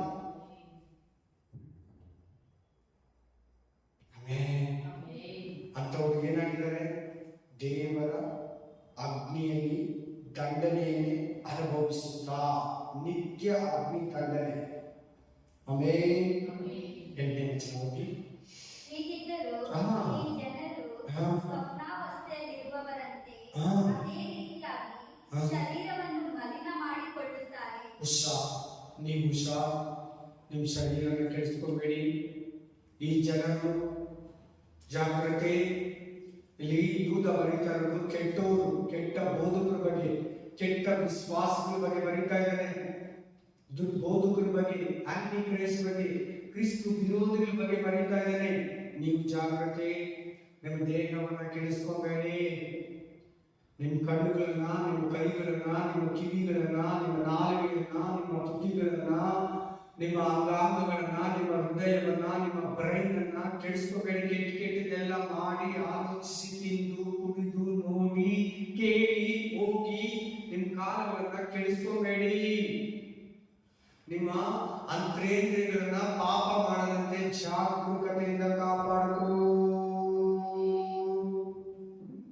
ಕಂಟಿನ್ಯೂ ಮಾಡೋಣ. ಪ್ರಭುತ್ವವನ್ನು ಅಸಡ್ಡೆ ಮಾಡುತ್ತಾರೆ, ಮಹಾಪದವಿಯವರನ್ನು ದೂಷಿಸುತ್ತಾರೆ. ಎಂಥವರು? ಸುಳ್ಳು ಬೋಧಕರು, ಸುಳ್ಳು ಕ್ರೈಸ್ತರು. ಮಹಾಪದವಿ ಅಂದ್ರೆ ದೇವರ ಮಕ್ಕಳನ್ನ, ದೇವ ಬೋಧಕರನ್ನ, ದೇವ ಸೇವಕರನ್ನ ದೂಷಿಸ್ತಾರೆ, ಬೈತಾರಂತೆ, ವಿರೋಧಿಸ್ತಾರೆ. ನೋಡಿ, ಇವತ್ತು ಕೆಟ್ಟ ಸೇವಕರು, ಕೆಟ್ಟ ವಿಶ್ವಾಸಿಗಳು, ಒಳ್ಳೆ ಪಾಸ್ಗಳು, ಒಳ್ಳೆ ವಿಶ್ವಾಸಿಗಳಂದ್ರೆ ಅವರಿಗೆ ಕೋಪ, ಅವ್ರನ್ನ ಬೈತಾರೆ, ಅವ್ರನ್ನ ದೂಷಿಸ್ತಾರೆ, ಸಾಯಿಸಕ್ ಕೂಡ ನೋಡ್ಬಿಡ್ತಾರೆ. ಆದರೆ ಪ್ರಧಾನ ದೇವದೂತನಾದ ಮಿಕಾಯೇಲನು ಮೋಶೆಯ ಶವದ ವಿಷಯದಲ್ಲಿ ಸೈತಾನನೊಂದಿಗೆ ವ್ಯಾಜ್ಯವಾಡಿ ವಾಗ್ವಾದ ಮಾಡಿದಾಗ ಅವನು ಸೈತಾನನ ಮೇಲೆ ದೂಷಣಾಭಿಪ್ರಾಯವನ್ನು ಹೇಳುವುದಕ್ಕೆ ಧೈರ್ಯಗೊಳ್ಳದೆ ಕರ್ತನು ನಿನ್ನನ್ನು ಖಂಡಿಸಲಿ ಅಂದನು. ಆದರೆ ಈ ಜನರು ನಮಗೆ ಯಾರಿದ್ದಾರೆ ಈ ವಾಕ್ಯದಲ್ಲಿ? ಯಾರಿದ್ದಾರೆ? ಮೋಶೆ ಇದ್ದಾನೆ, ಕರೆಕ್ಟ್. ಆಮೇಲೆ ಸೈತಾನ ಇದ್ದಾನೆ, ಆಮೇಲೆ ಮಿಕಾಯೇಲ ದೂತರಿದ್ದಾರೆ. ಏನ್ ನಡೀತದೆ ಕಾಂಗ್ರಿಗೇಷನ್? ಯಾರ್ಯಾರು ನಡೀತದೆ? ಸೈತಾನನು, ಮಿಕಾಯೇಲ ದೂತರಿಗೆ. ಇವರಿಬ್ಬರು ಒಂದು ಕಾಲದಲ್ಲಿ ಪರಲೋಕದಲ್ಲಿ ಇದ್ದವರು. ಮಿಕಾಯೇಲನ ಹತ್ರ ಮಹಿಮೆ ಹಂಗೆ ಇದೆ, ಈ ಸೈತಾನ ಕಳ್ಕೊಂಡಿದ್ದಾನೆ. ಯಾವ್ದ್ರ ಬಗ್ಗೆ ಮಾತಾಡ್ತಾ ಇದ್ದಾನೆ? ಮೋಸೆಸ್ ಶವದ ಬಗ್ಗೆ ಕಾಂಗ್ರಿಗೇಷನ್ ನಡೀತಾ ಇದೆ. ಮೋಸೆಸ್ ಶವ ಎಲ್ಲಿ? ಮೋಸೆ ಪಾಪ ಮಾಡದಲ್ವಾ? ಅವನ ಬಾಡಿನೇ ಇಲ್ಲ, ಅವನ ಬಾಡಿ ಎಲ್ಲಿ ಹೋಯ್ತು? ನನಗೆ ಮೋಸೆ ಬಾಡಿ ಬೇಕು, ಮೋಸೆ ಬಾಡಿ ನನಗೆ ಬೇಕು. ಮೋಸೆ ಡೆಡ್ ಬಾಡಿ ಎಲ್ಲಿ? ಮೋಸೆ ಪಾಪ ಮಾಡಿದಾನಲ್ಲ, ಮೋಸೆ ಪಾಪದಲ್ಲಿ ಸತ್ತೋದ್ನಲ್ವಾ? ಎಲ್ಲಿ ಮೋಸೆ? ಮೋಸೆ ಬಾಡಿ ಎಲ್ಲಿ? ಓದಿ ಧರ್ಮೋಪದೇಶಕ.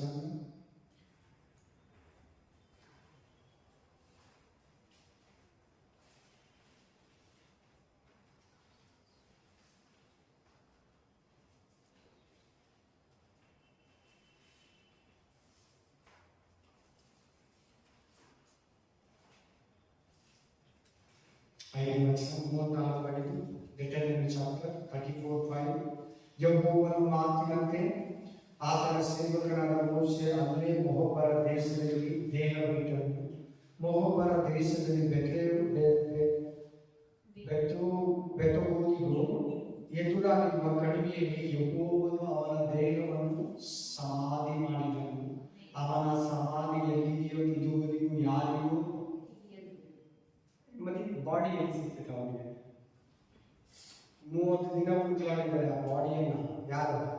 ಇಸ್ರಾಯೇಲ್ ಸ್ವಂತದವರು, ಬಂಧುಗಳು, ಮಕ್ಕಳು, ಯಾರಿಗೂ ಸಿಕ್ಕಲ್ಲ. ಯಾರು ಅವರ ಬಾಡಿನ ಮಣ್ಣು ಮಾಡಿರೋದು?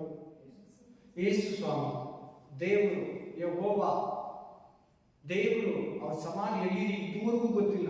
ಯೋಬ ಸಮಾಧಿ ಇದೆ, ಯೋಬ ಮೋಶೆಗಿಂತ ಮುಂಚೆ ಇದ್ರು. ಅಬ್ರಹಾಮನ ಸಮಾಧಿ ಇದೆ, ಇಸಾಕನ ಸಮಾಧಿ ಇದೆ, ಯಾಕೋಬನ ಸಮಾಧಿ ಇದೆ, ನೋಹನ ಸಮಾಧಿ ಇದೆ. ಇವನ ಸಮಾಧಿ ಇದುವರೆಗೂ ಎಲ್ಲಿದೆ ಯಾರಿಗೂ ಗೊತ್ತಿಲ್ಲ. ಅದಕ್ಕೆ ಬಂದು ನಿಂತಿದ್ದಾನೆ ಯಾರು? ಮಿಕಾಯೇಲ್ ದೂತನ ತರ್ಕ. ಸೈತಾನ ಏನಂತ ತರ್ಕ ಮಾಡ್ತಾ ಇದ್ದಾನೆ? ಇಲ್ಲಿ ಮೋಶೆ ಡೆಡ್ ಬಾಡಿ, ಮೋಶೆ ಪಾಪದಲ್ಲಿ ಸತ್ತೋದ್ನಲ್ಲ, ನೋಡಿ ನಿನ್ಗೆ ಇದ್ರಲ್ಲಿ ಏನ್ ಕಲಿಬೇಕು? ಪಾಪದಲ್ಲಿ ಸತ್ತರೆ ನಿನ್ ದೇಹ ಸೈತಾನ ಬೇಕು.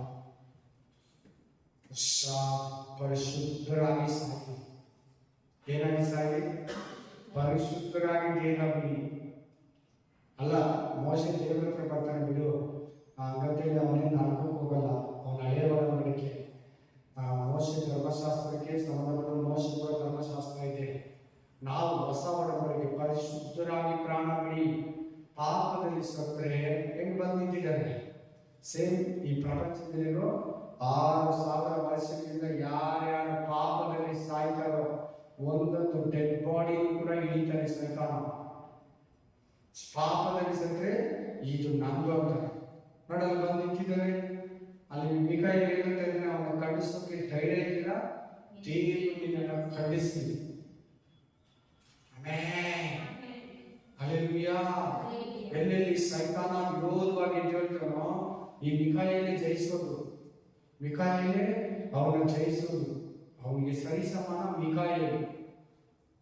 ಸೈತಾನಿಗೆ ದೇವರ ಸಮಾನ. ದೇವರು ತುಂಬಾ ದೊಡ್ಡವನು. ಒಂದು ಮಗು ಸಾಕು, ನನ್ನ ಮಗು ಹೋದ್ರೆ ಜಯಿಸ್ಬಿಡ್ತಾನೆ ಸೈತಾನ. ಒಂದು ದೇವ ದೂತನ, ಅವನು ಪಿಸಾಚಿ ಸೈತಾನ. ದೇವ ದೂತನ ಹೋದ್ರೆ ಸಾಕು ಜಯಿಸ್ಬೇಕು. ನಾನು ಹೋಗೋದು ಬೇಕಾಗಿಲ್ಲ ಯುದ್ಧಕ್ಕೆ. ಜಯಿಸ್ತಾನಲ್ವ ಮಿಕಾಯೇಲನು? ಸೈತಾನ ಜಯಿಸ್ತಾನೆ. ಎಲ್ಲಿ ಹೇಳಿ ನೋಡೋಣ. ಪ್ರಕಟಣೆ ಗ್ರಂಥ 12ನೇ ಅಧ್ಯಾಯ. ಅಲ್ಲೇ ಒಂದು 5 ಪೇಜ್ 6 ಪೇಜ್ 12ನೇ ಅಧ್ಯಾಯ ಬನ್ನಿ. 12:7 ನೋಡಿ. ಪರಲೋಕದಲ್ಲಿ ರೆವಲ್ಯೂಷನ್ ಚಾಪ್ಟರ್ 12:7 ಪರಲೋಕದಲ್ಲಿ ಯುದ್ಧ ನಡೆಯಿತು. ಮಿಕಾಯೇಲನು ಅವನ ದೂತರು ಘಟಸರ್ಪನ ಮೇಲೆ, ಅಂದ್ರೆ ಸೈತಾನನ ಮೇಲೆ ಯುದ್ಧ ಮಾಡೋದಕ್ಕೆ ಹೊರಟರು. ಘಟಸರ್ಪನು ಅವನ ದೂತರು ಯುದ್ಧ ಮಾಡಿ ಸೋತು ಹೋದರು. ಯಾರಿಗೆ? ಮಿಕಾಯೇಲ್, ಮೈಕಲ್ಗೆ. ದೇವ್ರು ಬೇಕಾ ಸೈತಾನ ಸೋಲಿಸೋದಕ್ಕೆ? ಮಿಕಾಯೇಲ್ ಸಾಕ. ಮಿಕಾಯೇಲ್ ಸಾಕ.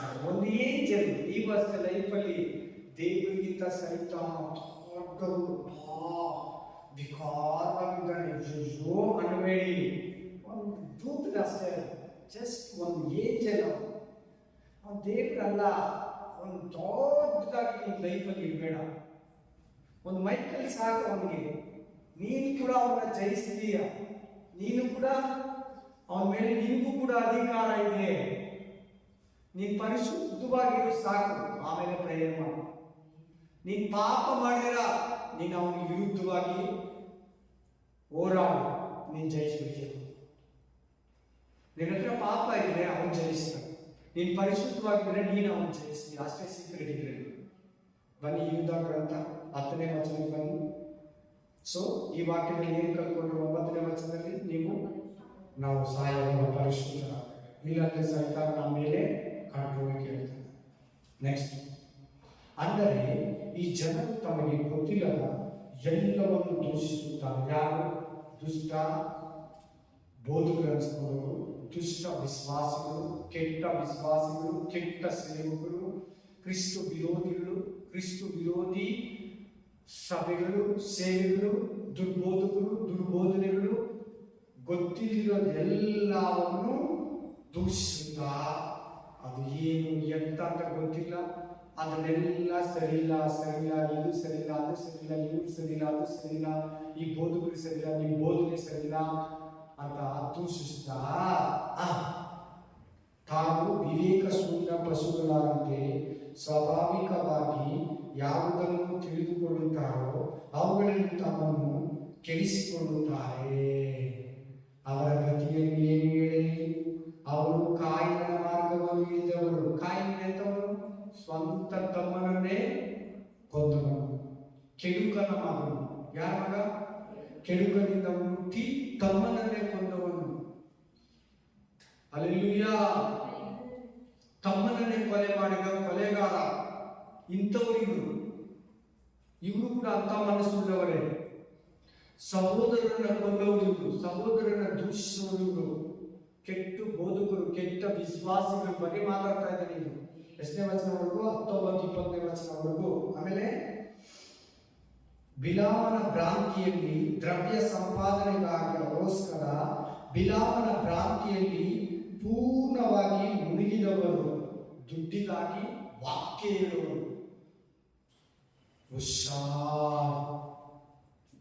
ಹಣದಾಸೆಯಿಂದ ವಾಕ್ಯ ಹೇಳಬಾರದು, ಹಣದಾಸೆಯಿಂದ ಸೇವೆ ಮಾಡಬಾರದು, ಹಣದಾಸೆಯಿಂದ ಚರ್ಚ್ ನಡೆಸಬಾರದು.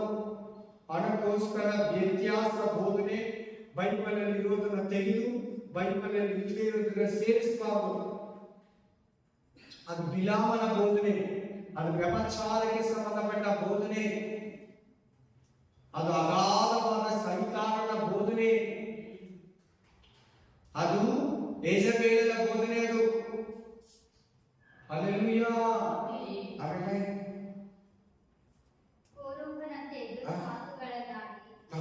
ಈ ಕೋರನನ್ನು ಏನ್ ಮಾಡ್ದ? ನೀವು ಮಾತ್ರ ಸೇವಕರ, ನಿಮ್ ಮೂಲಕ ಮಾತ್ರ ದೇವರು ಮಾತಾಡದ. ಆರೋನ ಆ ಮೋಸೆಯನ್ನ ಎದುರಿಸಿದ್ರು. ಈ ಕೊರಯಿಗರು ಏನ್ ಮಾಡಿದ್ರು? ಅವ್ರು ನಿಂತಿರೋ ಜಾಗದಲ್ಲಿ ದೇವರು ಹಂಗೆ ಬಾಯಿ ತೆಗೆದ್ಬಿಟ್ರು.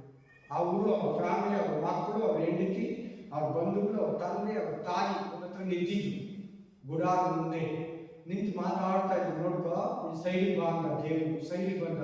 ಅವ್ರು ಇರೋ ಜಾಗದಲ್ಲಿ ಭೂಮಿ ಹಂಗೆ ಇಲ್ಲಂತ ಕೆಳಗ ಭೂಮಿ ಒಳಗೆ ಹೋಗ್ಬಿಟ್ಟು ಜೀವಂತವಾಗಿ ಈ ಕೊರಗಿಗಳು ಏನ್ ಮಾಡಿದ್ರು? ಸೇವಕರಿಗೆ ವಿರುದ್ಧವಾಗಿ ಮಾತಾಡ. ನಿಮ್ಮನ್ನು ಮಾತ್ರ ಕರೆದಿಲ್ಲ, ನಿಮ್ಮ ಮೂಲಕ ಮಾತ್ರ ದೇವರು ಮಾತಾಡಲ್ಲ. ನಾವು ಕೂಡ ಲೇವಿಯರೇ, ನಮ್ಮನ್ನು ಕೂಡ ದೇವರು ಆರಿಸಿಕೊಂಡಿದ್ದಾರೆ ಅಂತ ಮಾತಾಡುವುದು. ಆರೋನನಿಗೆ ಮೋಶೆಗೆ ವಿರುದ್ಧವಾಗಿ ಈ ಕೊರಗಿಗಳು ಏನಾದ್ರು ಅವ್ರ ಗತಿ? ಭೂಮಿ ತೆಗೆದು ಭೂಮಿಯಲ್ಲಿ ಹಂಗೆ ಜೀವಂತವಾಗಿ ಹೋಗ್ಬಿಟ್ಟು ಅವ್ರ ಪ್ರಾಣ ಬದುಕಿರೋವಾಗೆ ಭೂಮಿ ಒಳಗೆ ಹೋಗ್ಬಿಟ್ರು. ಒಂಥರ ಭೂಕಂಪ ಆದಲ್ಲಿ ಏನಾಯ್ತು ಅಂದ್ರೆ ಅವರಿಗೆ? ಭೂಕಂಪ, ಅರ್ಥ್ಕ್ವೇಕ್. ಆಮೇಲೆ ಇವರು ಸಮುದ್ರದೊಳಗಿರುವ ಗುಪ್ತವಾದ ಬಂಡೆಗಳಂತಿದ್ದು. ನೋಡಿ, ಯಾರು ಕಾಣಿಸಲ್ಲ. ಅವರು ನೋಡೋಕೆ ಸೇವಕರು ತರ ಇರ್ತಾರೆ, ನೋಡೋಕೆ ದೇವ್ರ ಮಕ್ಕಳು ತರ ಇರ್ತಾರೆ. ಎಲ್ಲ ಬೈಬಲ್ ವಿರುದ್ಧ, ಎಲ್ಲ ಬೈಬಲ್ಗೆ, ದೇವರಿಗೆ, ಪರಲೋಕಕ್ಕೆ ಆಪೋಸಿಟ್, ಸತ್ಯಕ್ಕೆ ಆಪೋಸಿಟ್, ಉಪದೇಶಕ್ಕೆ ಆಪೋಸಿಟ್, ಪರಲೋಕಕ್ಕೆ ಆಪೋಸಿಟ್, ರಕ್ಷಣೆಗೆ ಆಪೋಸಿಟ್. ಕೇಳಕ್ ಮಾತ್ರ ಸಾಫ್ಟ್ ಆಗಿರ್ತದೆ, ಪ್ರೀತಿಯಿಂದ ಇರ್ತದೆ, ಮಮತೆಯಿಂದ ಇರ್ತದೆ. ಕೆಳಗಡೆ ಆಹಾರ ಬಡಿಸ್ತಾನೆ, ನಾನು ಕೊಡ್ತೀನಿ. ನೋಡೋದಕ್ಕೆ ಸಾಫ್ಟ್ ಆಗಿರ್ತಾರೆ, ಸೇವಕರು ತರ ಇರ್ತಾರೆ, ದೇವ್ರ ಮಕ್ಕಳು ತರ ಇರ್ತಾರೆ. ಕ್ರಿಸ್ತುಗಳ ಅನ್ಬೇಕು, ಅಷ್ಟು ಸಾಫ್ಟ್ ಆಗಿ ಪ್ರೀತಿಯಿಂದ ಮಾತಾಡ್ತಾರೆ. ಒಳ್ಳೆ ಪಾಸ್ಟ್ ಕೂಡ ಮಾತಾಡಲ್ಲ, ಒಳ್ಳೆ ವಿಶ್ವಾಸ ಕೂಡ ಮಾತಾಡಲ್ಲ, ಹಂಗೆ ಮಾತಾಡ್ತಾರೆ. ಅವೇ ಓದಿ ನಿಮ್ಮ ಪ್ರೇಮ ಭೋಜನಗಳಲ್ಲಿ ಸೇರಿ ನೋಡು, ಫಸ್ಟ್ ಚರ್ಚ್ ಒಳಗಡೆ ಬರ್ತಾರೆ, ನಮ್ಮ ಬೋಧನೆಗಳಿಗೆ ಕೈ ಹಾಕ್ತಾರೆ, ನಮ್ಮನ್ನು ದೂಷಿಸ್ತಾರೆ, ನಾವು ಸರಿ ಇಲ್ಲ ಅಂತಾರೆ. ನೆಕ್ಸ್ಟ್ ನಮ್ಮ ಜೊತೆ ಏಕಾಂತ ಭೋಜನ ತಿಂತಾರೆ. ನೋಡ್ದಾ, ಇವಾಗ ಏನಂದ್ಬಿಟ್ಟ ಮೇಲ್ಗಡೆ ವಾಕ್ಯದಲ್ಲಿ? ಸಮುದ್ರದಲ್ಲಿರೋ ಗುಪ್ತವಾಗಿರೋ ಬಂಡೆಗಳಿವೆ. ಒಳ್ಳೆ ವಿಶ್ವಾಸಿಗಳು, ಒಳ್ಳೆ ಬೋಧಕರು ತರ ಇರ್ತಾರೆ. ನನ್ನ ಸೇವೆಯಲ್ಲಿ ಈ ಜಾಗದಲ್ಲಿ ನನಗಂತ ಅನುಭವ ಆಗಿದೆ. ಏನಂತೀರ? ನನಗಾಗಿದೆ ಈ ವಾಕ್ಯ ಪ್ರಕಾರ. ಯಾವಾಗ ಹಂಗಾಯ್ತು 2018ರಲ್ಲಿ ಇಲ್ಲಿವರೆಗೂ ಹುಷಾರಾಗಿದ್ದೀನಿ. ಕೇರ್ಫುಲ್, ಹುಷಾರಾಗಿದ್ದೀನಿ ಅಂತ ಹೇಳಲ್ಲ, ಹುಷಾರಾಗ್ತಾ ಇದ್ದೀನಿ. ಅವತ್ತಿಂದ ಇವತ್ತವರೆಗೂ ಅಂಥದ್ದು 5 ವರ್ಷದಿಂದ ನಡೆದಿಲ್ಲ, 6 ವರ್ಷದಿಂದ. ನಮ್ಗೆ ಗೊತ್ತಿಲ್ಲ ಅವ್ರು ನಮ್ಮ ಜೊತೆ ಇದ್ದಿದ್ದು, ಆ ಗುಪ್ತ ಬಂಡಿಗಳು ನಮ್ಗೆ ಗೊತ್ತಿಲ್ಲ, ನಮ್ಮ ಜೊತೆಲೆ ಕರ್ಕೊಂಡು ಹೋಗ್ತಿದ್ದು. ಜಾಗ್ರತೆ ಪಟ್ಬಿಟ್ಟೆ. ಕಂಟಿನ್ಯೂ ಮಾಡು. ನಿರ್ಭಯವಾಗಿ ಸ್ವಂತ ಹೊಟ್ಟೆಯನ್ನೇ ನೋಡಿಕೊಳ್ಳುವ ಕುರುಬರಾಗಿದ್ದಾರೆ. ಅಬ್ಬೋ, ಕುರುಬರಂದ್ರೆ ಶಫರ್ಡ್ಸ್ ಅಂದ್ರೆ ಏನು? ಸೇವಕರು. ಕುರುಬರಂದ್ರೆ ಯಾರು? ಫಾಸ್ಟ್ಗಳು. ಆಮೇಲೆ ಇವರು ಗಾಳಿಯಿಂದ ಹೊಡಿಸಿಕೊಂಡು ಹೋಗುವ ನೀರಿಲ್ಲದ ಮೇಘಗಳು, ಎಲೆಗಳು ಉದುರಿ ಹಾ. ಹಣ್ಣು ಬಿಡದೆ ಹಾ. ಒಣಗಿ ಹೋಗಿ ಬೇರು ಸಹಿತ ಕಿತ್ತು ಬಿದ್ದು ಮರಗಳು ಕಿತ್ತು ಬಿದ್ದ ಮರಗಳು, ಸ್ವಂತ ಅವಮಾನವೆಂಬ ನೊರೆಯನ್ನೇ ಕಾರುವ ಸಮುದ್ರದ ಹುಚ್ಚು ತೆರೆಗಳು ಆಗಿದ್ದಾರೆ. ಅಲಿಯೋರಿವರು, ಕಹಿಯಾದವರಿವರು, ಮೋಸ ಮಾಡೋರಿವರು, ಸ್ವಾರ್ಥಿಗಳಿವರು, ಸ್ವಂತ ಮನೆಯವರನ್ನೇ ಪ್ರೀತಿಸೋರಿವರು, ಬೇರೆಯವರನ್ನ ದ್ವೇಷಿಸೋರಿವರು, ಕೆಟ್ಟ ಕುರುಬರು, ಸಮುದ್ರದ ಹುಚ್ಚು ತೆರೆಗಳಂತೆ ಆಗಿದ್ದಾರೆ. ಅಲಿಯುವ ನಕ್ಷತ್ರಗಳಾದ ಇವರ ಪಾಲಿಗೆ ಕಾರ್ಗತ್ತಲೆಯು ಸದಾಕಾಲ ಇರುವುದು, ಅಂದ್ರೆ ನರಕ. ಆಮೇಲೆ ಹುಷಾರ್. ಅಂತ ಗ್ರೂಪ್ಗೆ ನನ್ನ ಸೇರಿಯ, ಅಂತ ಚರ್ಚ್ಗೆ ನನ್ನ ಹೋಗಿಯ, ಅಂತ ಸೇವಕರ ಜೊತೆ ನನ್ನ ಕರ್ತನ ಭೋಜನ ತಿನ್ನಿಯ. ಕೇರ್ಫುಲ್. ಕೆಳಗಡೆ ಇಂಥವರ ವಿಷಯದಲ್ಲಿ ಆದಾಮನಿಗೆ 7ನೆಯ ತಲೆಯವನಾದ ಏನೋಕನು, ಹೇಗೋ ಕರ್ತನು ಲಕ್ಷಾಂತರ ಪರಿಶುದ್ಧರ ದೂತರನ್ನು ಕೂಡಿಸಿಕೊಂಡು ಎಲ್ಲರಿಗೂ ನ್ಯಾಯ ತೀರಿಸುವುದಕ್ಕೆ ಭಕ್ತಿಹೀನರು ಮಾಡಿದ ಭಕ್ತಿ ಇಲ್ಲದ ಎಲ್ಲಾ ಕೃತ್ಯಗಳ ವಿಷಯವಾಗಿ ಮತ್ತು ಭಕ್ತಿ ಇಲ್ಲದ ಪಾಪಿಷ್ಠರು ತನ್ನ ಮೇಲೆ ಹೇಳಿದ ಎಲ್ಲಾ ಕಠಿಣವಾದ ಮಾತುಗಳ ವಿಷಯವಾಗಿ ಅವರನ್ನು ಖಂಡಿಸುವುದಕ್ಕೂ ಬರುತ್ತಾನೆ. ಏನು ವಾಕ್ಯ ಗೊತ್ತಾ? ಈ ವಾಕ್ಯ ಸೆಕೆಂಡ್ ಕಮಿಂಗ್ಸ್ ಬಗ್ಗೆ. ಜೀಸಸ್ ಓಪನ್ ಆಗಿ ಬರ್ತಾನೆ ಈ ಪ್ರಪಂಚಕ್ಕೆ. ಹೆಂಗೆ ಓಪನ್ ಆಗಿ ಸತ್ತು 40 ದಿನ ಆದ್ಮೇಲೆ 500 ಜನ ಮುಂದೆ ಹೋದ್ನೋ, ಹಂಗೆ ಓಪನ್ ಆಗಿ ಬರ್ತಾನೆ. ಸೀಕ್ರೆಟ್ ಕಮಿಂಗ್ ಇದೆ ಅದ್ರ ಮಧ್ಯದಲ್ಲಿ. ರ್ಯಾಪ್ಚರ್ ಅಂತಾರೆ ಇಂಗ್ಲೀಷಲ್ಲಿ, ಎತ್ತಲ್ಪಡೋದಂತಾರೆ ಕನ್ನಡದಲ್ಲಿ, ಹೊರಗೆ ಅಂತಾರೆ ತಮಿಳಲ್ಲಿ, ತೆಲುಗಲ್ಲಿ ರಾಕಡ ಅಂತಾರೆ, ಇಂಗ್ಲೀಷಲ್ಲಿ ರ್ಯಾಪ್ಚರ್ ಅಂತಾರೆ. ಅದು ಯಾರಿಗೂ ಗೊತ್ತಾಗಲ್ಲ, ಬರೀ ಎತ್ತಲ್ಪಡೋ ವಿಶ್ವಾಸಿಗಳು ಮಾತ್ರ, ಅವ್ರಿಗೆ ಮಾತ್ರ ಗೊತ್ತಾಗ್ತದೆ.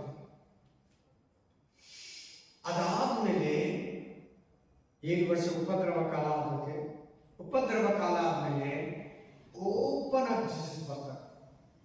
ಲೈವ್ ಅಲ್ಲಿ ಹಂಗೆ ನೋಡ್ತೀವಿ, ಎಣ್ಣೆ ಮರಗಳ ಗುಡ್ಡದ ಮೇಲೆ ಇಳಿತಾನೆ, ಸೇಮ್ ಹೆಂಗ್ ಹೋದ್ನೋ ಹಂಗೆ ವಾಪಸ್ ಬರ್ತಾನೆ. ಅದ್ರ ಮೇಲೆ ಮಾತಾಡ್ತಾನೆ. ಎಷ್ಟು ವರ್ಷ ಆಗಿರ್ಬೋದು ಹೇಳಿ ನೋಡೋಣ. ಈ ವಾಕ್ಯ 5500 ವರ್ಷ ಆಗಿದೆ.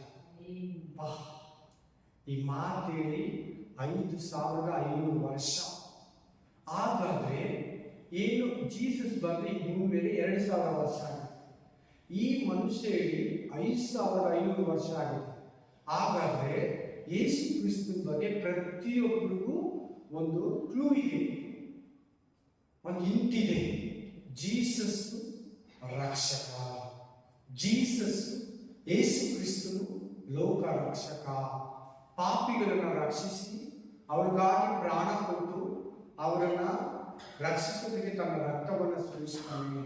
ತಿರುಗಿ ಪರಿಶುದ್ಧರನ್ನ ಸೇರಿಸಿಕೊಳ್ಳೋದಕ್ಕೆ ಬರ್ತಾನೆ, ಪಾಪಿಗಳನ್ನ ಶಿಕ್ಷಿಸೋದಕ್ಕೆ ಬರ್ತಾನಂತ ಎಲ್ಲ ಪ್ರವಾದಿಗಳಿಗೂ, ಎಲ್ಲ ಸೇವಕರಿಗೂ, ಎಲ್ಲ ಪರಿಶುದ್ಧರಿಗೂ ಒಂದು ದೇವರು ತಿಳಿಸಿದ್ದಾನೆ, ತಿಳಿಸಿದ್ದಾನೆ. ಅದರಲ್ಲಿ ಒಬ್ಬರು ಏನೋಕ ಯಾರಂದ್ರೆ ಆದಾಮ ಹುಟ್ಟಿದ ಮೇಲೆ ಹುಟ್ಟಿರೋ ಸೆಕೆಂಡ್ ಜನರೇಷನ್, 7ನೆಯ ತಲೆಮಾರು. ಇವರಿಗೆ ಹೆಂಗೆ ಪ್ರವಾದನೆ ಸಿಕ್ಕಿದೆ ನೋಡಿ. ಜೀಸಸ್ ಈ ನೋಡಿದರೆ ನೋಡಿ, ಇವನು ಹೇಳಿ 4,500 ವರ್ಷ ಬಿಟ್ಟು 3,500 ವರ್ಷ ಬಿಟ್ಟು ಜೀಸಸ್ ಹುಟ್ಟಿದ್ದು, ಯೇಸು ಸ್ವಾಮಿ ಹುಟ್ಟಿದ್ದು. ಅದನ್ನೇ ತಾನೇ ಈ ಜನರೆಲ್ಲ ಕ್ರಿಸ್ಮಸ್ ಅಂತ ಮಾಡ್ಕೊತಾ ಇರೋದು. ಆಯ್ತಾ? ಇನ್ನು ಇವನು ಹೇಳಿರೋ ಪ್ರವಾದನೆ ವಾಕ್ಯ ಏನು? ಸೆಕೆಂಡ್ ಕಮಿಂಗ್ಸ್, ಎರಡನೆಯ ಬರೋಣ. ಅದು ಇನ್ನೂ ನಡೆದಿಲ್ಲ, ಅದು ಆಲ್ರೆಡಿ ಆಗಿದೆ. ಆ ಜ್ಞಾನ, ಆ ರಹಸ್ಯ ಅವರು ದೇವರು ಹೇಳಿದ್ದಾರೆ. ಏನೋ ಬುಕ್ ಇದೆ. ಇದನ್ನ ಯಾಕೆ ಬೈಬಲ್ ಅಲ್ಲಿ ಸೇರಿಸಿದಂದ್ರೆ, ಅದು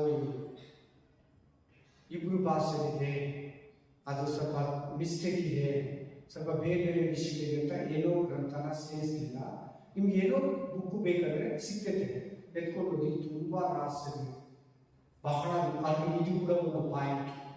ಸೆಕೆಂಡ್ ಕಮಿಂಗ್ಸ್ ಅವನಿಗೆ ದರ್ಶನ, ವಿಷನ್ ಇದೆ. ಏನಂತ ಬರ್ತಾರಂತೆ ದೇವರು ಸೆಕೆಂಡ್ ಕಮಿಂಗ್ಸ್ ಅಲ್ಲಿ? ಖಂಡಿಸೋದಕ್ಕೆ ಬರ್ತಾರಂತೆ ಪಾಪಿಗಳನ್ನ, ದೂಷಿಗಳನ್ನ, ಕೆಟ್ಟವರನ್ನ, ಮೋಸಗಾರರನ್ನ, ಬಂಡೆ ಹತ್ತಿರೋ ಜನರನ್ನ, ವಂಚಕರನ್ನ, ಕೆಟ್ಟ ಕುರುಬರನ್ನ ಖಂಡಿಸೋದಕ್ಕೆ ಆತನು ಕೋಪ ಮುಖವುಳ್ಳವನಾಗಿ ಕುದುರೆ ಮೇಲೆ ಬರ್ತಾನೆ. ಫಸ್ಟ್ ಟೈಮು ಪಾಪಿಗಳನ್ನ ಕ್ಷಮಿಸೋದಕ್ಕೆ ಕತ್ತೆ ಮೇಲೆ ಬಂದ. ಸೆಕೆಂಡ್ ಟೈಮು ಪಾಪಿಗಳನ್ನ ಶಿಕ್ಷಿಸೋದಕ್ಕೆ ಕುದುರೆ ಮೇಲೆ ಬರ್ತಾನೆ, ಬಿಳಿ ಕುದುರೆ ಮೇಲೆ ಬರ್ತಾನೆ. Amen, hallelujah, praise the Lord. ಭಕ್ತಿಹೀನರನ್ನ ಖಂಡಿಸೋದಕ್ಕೆ ಬರ್ತಾನಂತೆ. ಖಂಡಿಸೋದಂದ್ರೆ ಗದರಿಸೋದು, ಗದರಿಸೋದಂದ್ರೆ ಪಾಪಗಳನ್ನ ಶಿಕ್ಷಿಸೋದು. ನೀನ್ ಯಾಕೆ ನನ್ನ ನಂಬಲಿಲ್ಲ, ನನ್ನ ಬಗ್ಗೆ ಯಾಕೆ ತಪ್ಪಾಗಿ ಬೋಧಿಸ್ತೆ, ನನ್ನ ಯಾಕೆ ಹುಡುಕಲಿಲ್ಲ, ಖಂಡಿಸೋದಕ್ಕೆ ಬರ್ತಾನಂತೆ. ಬಿ ಕೇರ್ಫುಲ್, ಈ ಗ್ರೂಪ್ ಅಲ್ಲಿ ನಿಲ್ಬೇಡ. ನೀನು ಖಂಡಿಸೋದಲ್ಲ, ನೀನು ಮಹಿಮಾ ಪದವಿಗೆ ಸೇರು. ಎಂತ ಪದವಿ? ಮಹಿಮಾ ಪದವಿಯಲ್ಲಿ ಸೇರುವುದು, ಮಹಾ ಪದವಿಯಲ್ಲಿ ಸೇರುವುದು.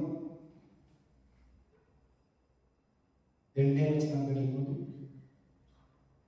ಪ್ರಭುತ್ವವನ್ನು ಅಸಾಧ್ಯ ಮಾಡುತ್ತಾರೆ, ಮಹಾ ಪದವಿಯರನ್ನ. ಆ ಸ್ಥಳದಲ್ಲಿ ನೀನಿರೋದು, ನೀನು ಖಂಡಿಸಲ್ಪಟ್ರೆ ಕ್ರಿಸ್ತನಿಂದ ಕೋಪ, ನರಕ, ಉಗ್ರತೆ. 14ನೇ ವಚನ ಎಂಬುದಾಗಿ ಪ್ರವಾದಿಸಿದನು. ಇವರು ಗುಣಗುಟ್ಟುವವರು, ತಮ್ಮ ಗತಿಯನ್ನು ನಿಂದಿಸುವವರು, ತಮ್ಮ ದುರಾಸೆಗಳಲ್ಲಿ ನಡೆಯುವವರು ಆಗಿದ್ದಾರೆ. ಇವರ ಬಾಯಿಂದ ದೊಡ್ಡ ದೊಡ್ಡ ಮಾತುಗಳು ಬರುತ್ತವೆ. ಇವರು ಸ್ವಪ್ರಯೋಜನಕ್ಕಾಗಿ ಮುಖಸ್ತುತಿ ಮಾಡುತ್ತಾರೆ. ಎಂಥವರು? ಮುಖಸ್ತುತಿ ಮಾಡುತ್ತಾರೆ. ಓದಿ 2 ಪೇತ್ರ 2ನೇ ಅಧ್ಯಾಯ 1ನೇ ವಚನ ಓದಿ. ಆದರೆ ಇಸ್ರಾಯೇಲ್ ಜನರಲ್ಲಿ ಸುಳ್ಳು ಪ್ರವಾದಿಗಳು ಎದ್ದರಲ್ಲ, ಅದೇ ಪ್ರಕಾರ ನಿಮ್ಮಲ್ಲಿಯೂ ಸುಳ್ಳು ಬೋಧಕರು ಇರುವರು. ಅವರು ನಾಶಕರವಾದ ಮತಭೇದಗಳನ್ನು ಕಳ್ಳತನದಿಂದ ಹುಟ್ಟಿಸುವವರು, ತಮ್ಮನ್ನು ಕೊಂಡುಕೊಂಡು ಒಡೆಯನನ್ನು ಕೂಡ.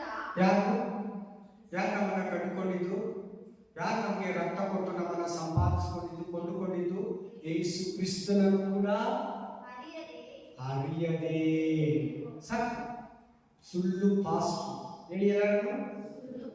ನೋಡಿ, ಸುಳ್ಳು ಪ್ರವಾದಿಗಳಿದ್ದು ಇಸ್ರಾಯೇಲರಲ್ಲಿ, ಹಾಗೆ ಕ್ರೈಸ್ತರಲ್ಲಿ ಕೂಡ ಸುಳ್ಳು ಬೋಧಕರು ಎಂದು ತಮ್ಮನ್ನ ಕೊಂಡುಕೊಂಡಂತ ಒಡೆಯನನ್ನು ಕೂಡ ಗೊತ್ತಿಲ್ಲ.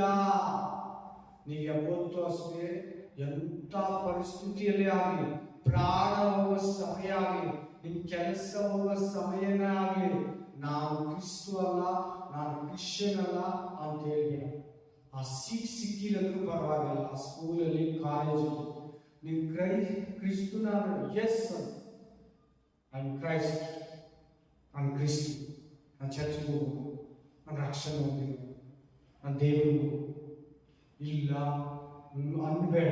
ಎಲ್ಲೋ ಹೋಗಿದೆ, ಚರ್ಚ್ಗೆ ಹೋಗಿಲ್ಲ, ಚರ್ಚ್ಗೆ ಹೋಗ್ಬಿಟ್ಟು ಎಲ್ಲೋ ಹೋಗಿ ಪ್ರೇ ಮಾಡ್ತಾ ಇದ್ರೆ, ಇಲ್ಲ ಸ್ನಾನ ಮಾಡ್ತಾ ಇದ್ರೆ, ಎಲ್ಲೇ ಮಾಡ್ತೀವಿ. ಎಂಥ ಟೈಮಲ್ಲಿ ಆಗಲಿ ನಾನು ಕ್ರಿಸ್ತು ಅಲ್ಲ ಅಂತ ಹೇಳ್ಬೇಡ. ನಮ್ಮ ಮಗನ ಸರ್ಟಿಫಿಕೇಟ್ ಅಲ್ಲಿ ಕ್ರಿಸ್ತು ಅಂತಾನೆ ಬರ್ಸಿದ್ವಿ, ಅವ್ರು ಕೊಟ್ಟಿಲ್ಲ ನಮಗೆ. ಕ್ರಿಸ್ತು ಅಂತ ಸರ್ಟಿಫಿಕೇಟ್ ಕೊಡಿ ಅಂದ್ರೆ ಜನನ ಮರಣ ಪ್ರಮಾಣ ಪತ್ರ ಎಲ್ಲ ಮಾಡ್ತಾರಲ್ಲ, ಕ್ಯಾಸ್ಟ್ ಸರ್ಟಿಫಿಕೇಟ್, ಇನ್ಕಮ್ ಸರ್ಟಿಫಿಕೇಟ್, ಆಮೇಲೆ ಅವ್ರು ಕೊಟ್ಟೇ ಇಲ್ಲ ನಮಗೆ, ಪರವಾಗಿಲ್ಲ. ನಾವು ಮಾತ್ರ ದೇವರು ಮಕ್ಕಳನ್ನು ಕೊಟ್ಟಿದ್ದಾರೆ, ಅವ್ರು ಓದಿಸ್ತಾರೆ. ಅದಕ್ಕೋಸ್ಕರ ಅವ್ರು ಒಳ್ಳೆ ಸೀಟ್ ಸಿಕ್ಕಿ ನಮಗೆ ಇದು ಸಿಕ್ಕಿರ್ತ ಬೇರೆ ಹೆಸರು ಬರ್ಸೋದು, ಹಿಂದೂ ಅಂತ ಬರ್ಸೋದು, ಮುಸ್ಲಿಂ ಅಂತ ಬರ್ಸೋದು, ನೋ ನೋ ಪ್ರಾಬ್ಲಮ್, ನಥಿಂಗ್.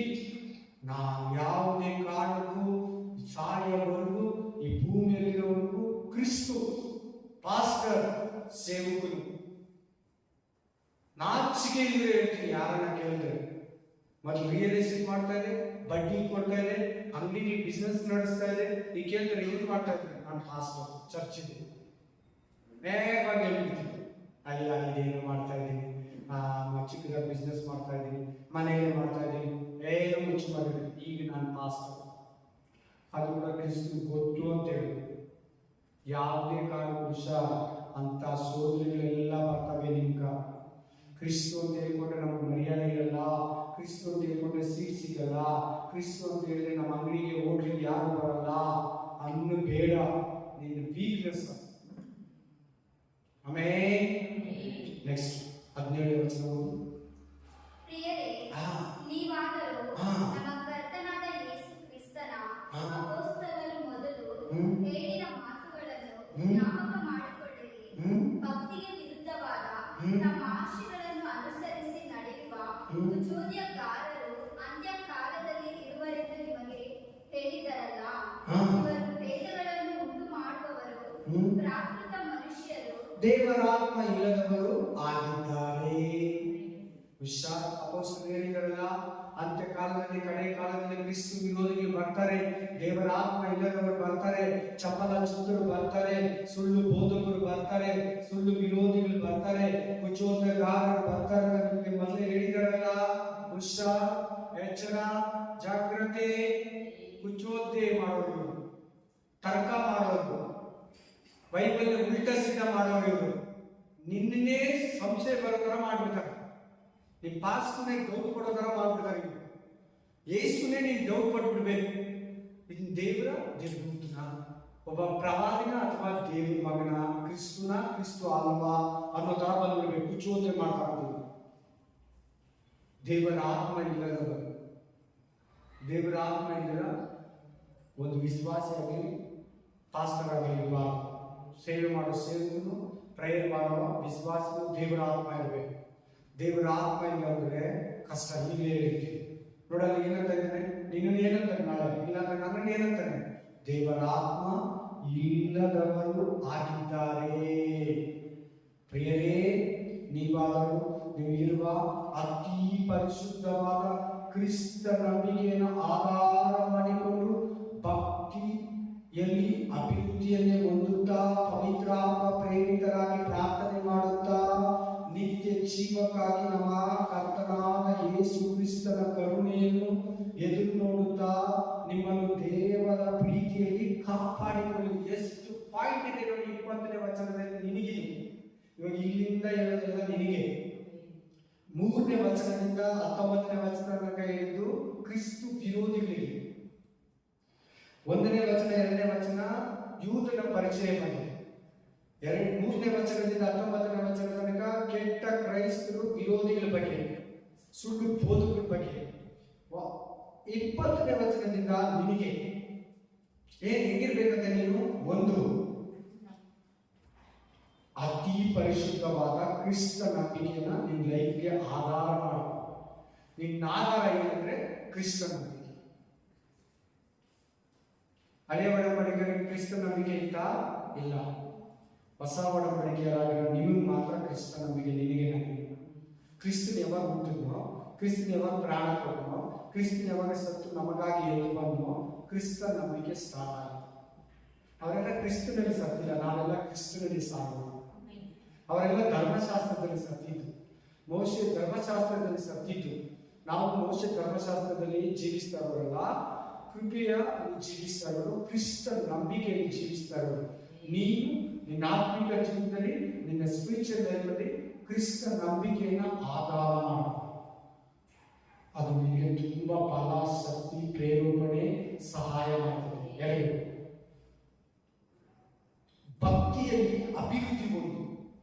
ಭಕ್ತಿಯಲ್ಲಿ ಬೆಳಿ. ಒಂದು ಲಿಮಿಟಲ್ಲಿ ಕುತ್ಕೊಬೇಡ. ತಿಳ್ಕೊಂಡಷ್ಟು, ಪ್ರೇಯರ್ ಮಾಡಿದಷ್ಟು, ಬೆಳೆದಷ್ಟು ಇನ್ನೂ ತಿಳ್ಕೊಬೇಕು, ಇನ್ನೂ ಬೈಬಲ್ ಓದಬೇಕು, ಇನ್ನೂ ಪ್ರೇಯರ್ ಮಾಡಬೇಕು. ಯಾರಾದ್ರೂ ಒಳ್ಳೆ ವಾಕ್ಯ ಕೇಳಿದ್ರೆ ಕಿವಿ ಕೊಟ್ಟು ಕೇಳೋಣ ಅನ್ನೋದು ನಿಮಗೆ ಬರಲಿ. ಇನ್ನೂ ತಿಳ್ಕೊಬೇಕು, ಇನ್ನೂ ಜಾಸ್ತಿ ಪ್ರೇಯರ್ ಮಾಡೋಣ, ಇನ್ನೂ ಪ್ರೇಯರ್ ಮಾಡೋಣ, ಇನ್ನೂ ಸ್ವಲ್ಪ ಜಾಸ್ತಿ ಬೈಬಲ್ ಓದೋಣ, ಯಾರಾದ್ರೂ ದೇವ್ರ ಬಗ್ಗೆ ಹೇಳಿದ್ರೆ ಕೇಳೋಣ, ಮೆಸೇಜ್ ಕೇಳೋಣ, ಒಳ್ಳೆ ಮೆಸೇಜ್ಗಳು ಕೇಳೋಣ, ಪವಿತ್ರ ಆತ್ಮ ಹೊಂದ್ಕೊಳ್ಳೋಣ. ಭಕ್ತಿ ರೀತಿ ಆಗಬೇಕು.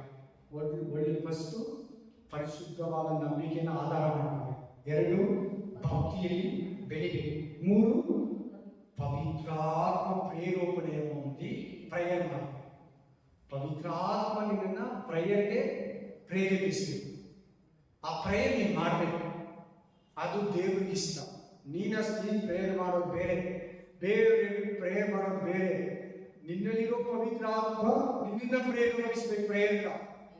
ಒಂದು ಮೊಬೈಲ್ ನೋಡ್ತಾ ಇರ್ತೀಯ, ಒಂದು ಟಿವಿ ನೋಡ್ತಾ ಇರ್ತೀಯ, ಯಾರ ಕೂತ್ಕೊಂಡು ಮಾತಾಡ್ತಾ ಇರ್ತೀಯ, ನೆಟ್ಟಲ್ಲಿ ಬಿಸಿಯಾಗಿರ್ತೀಯ, ಓದ್ದಲ್ಲಿ ಬಿಸಿಯಾಗಿರ್ತೀಯ, ಪ್ರೇಯರ್ ಮಾಡೋಣ.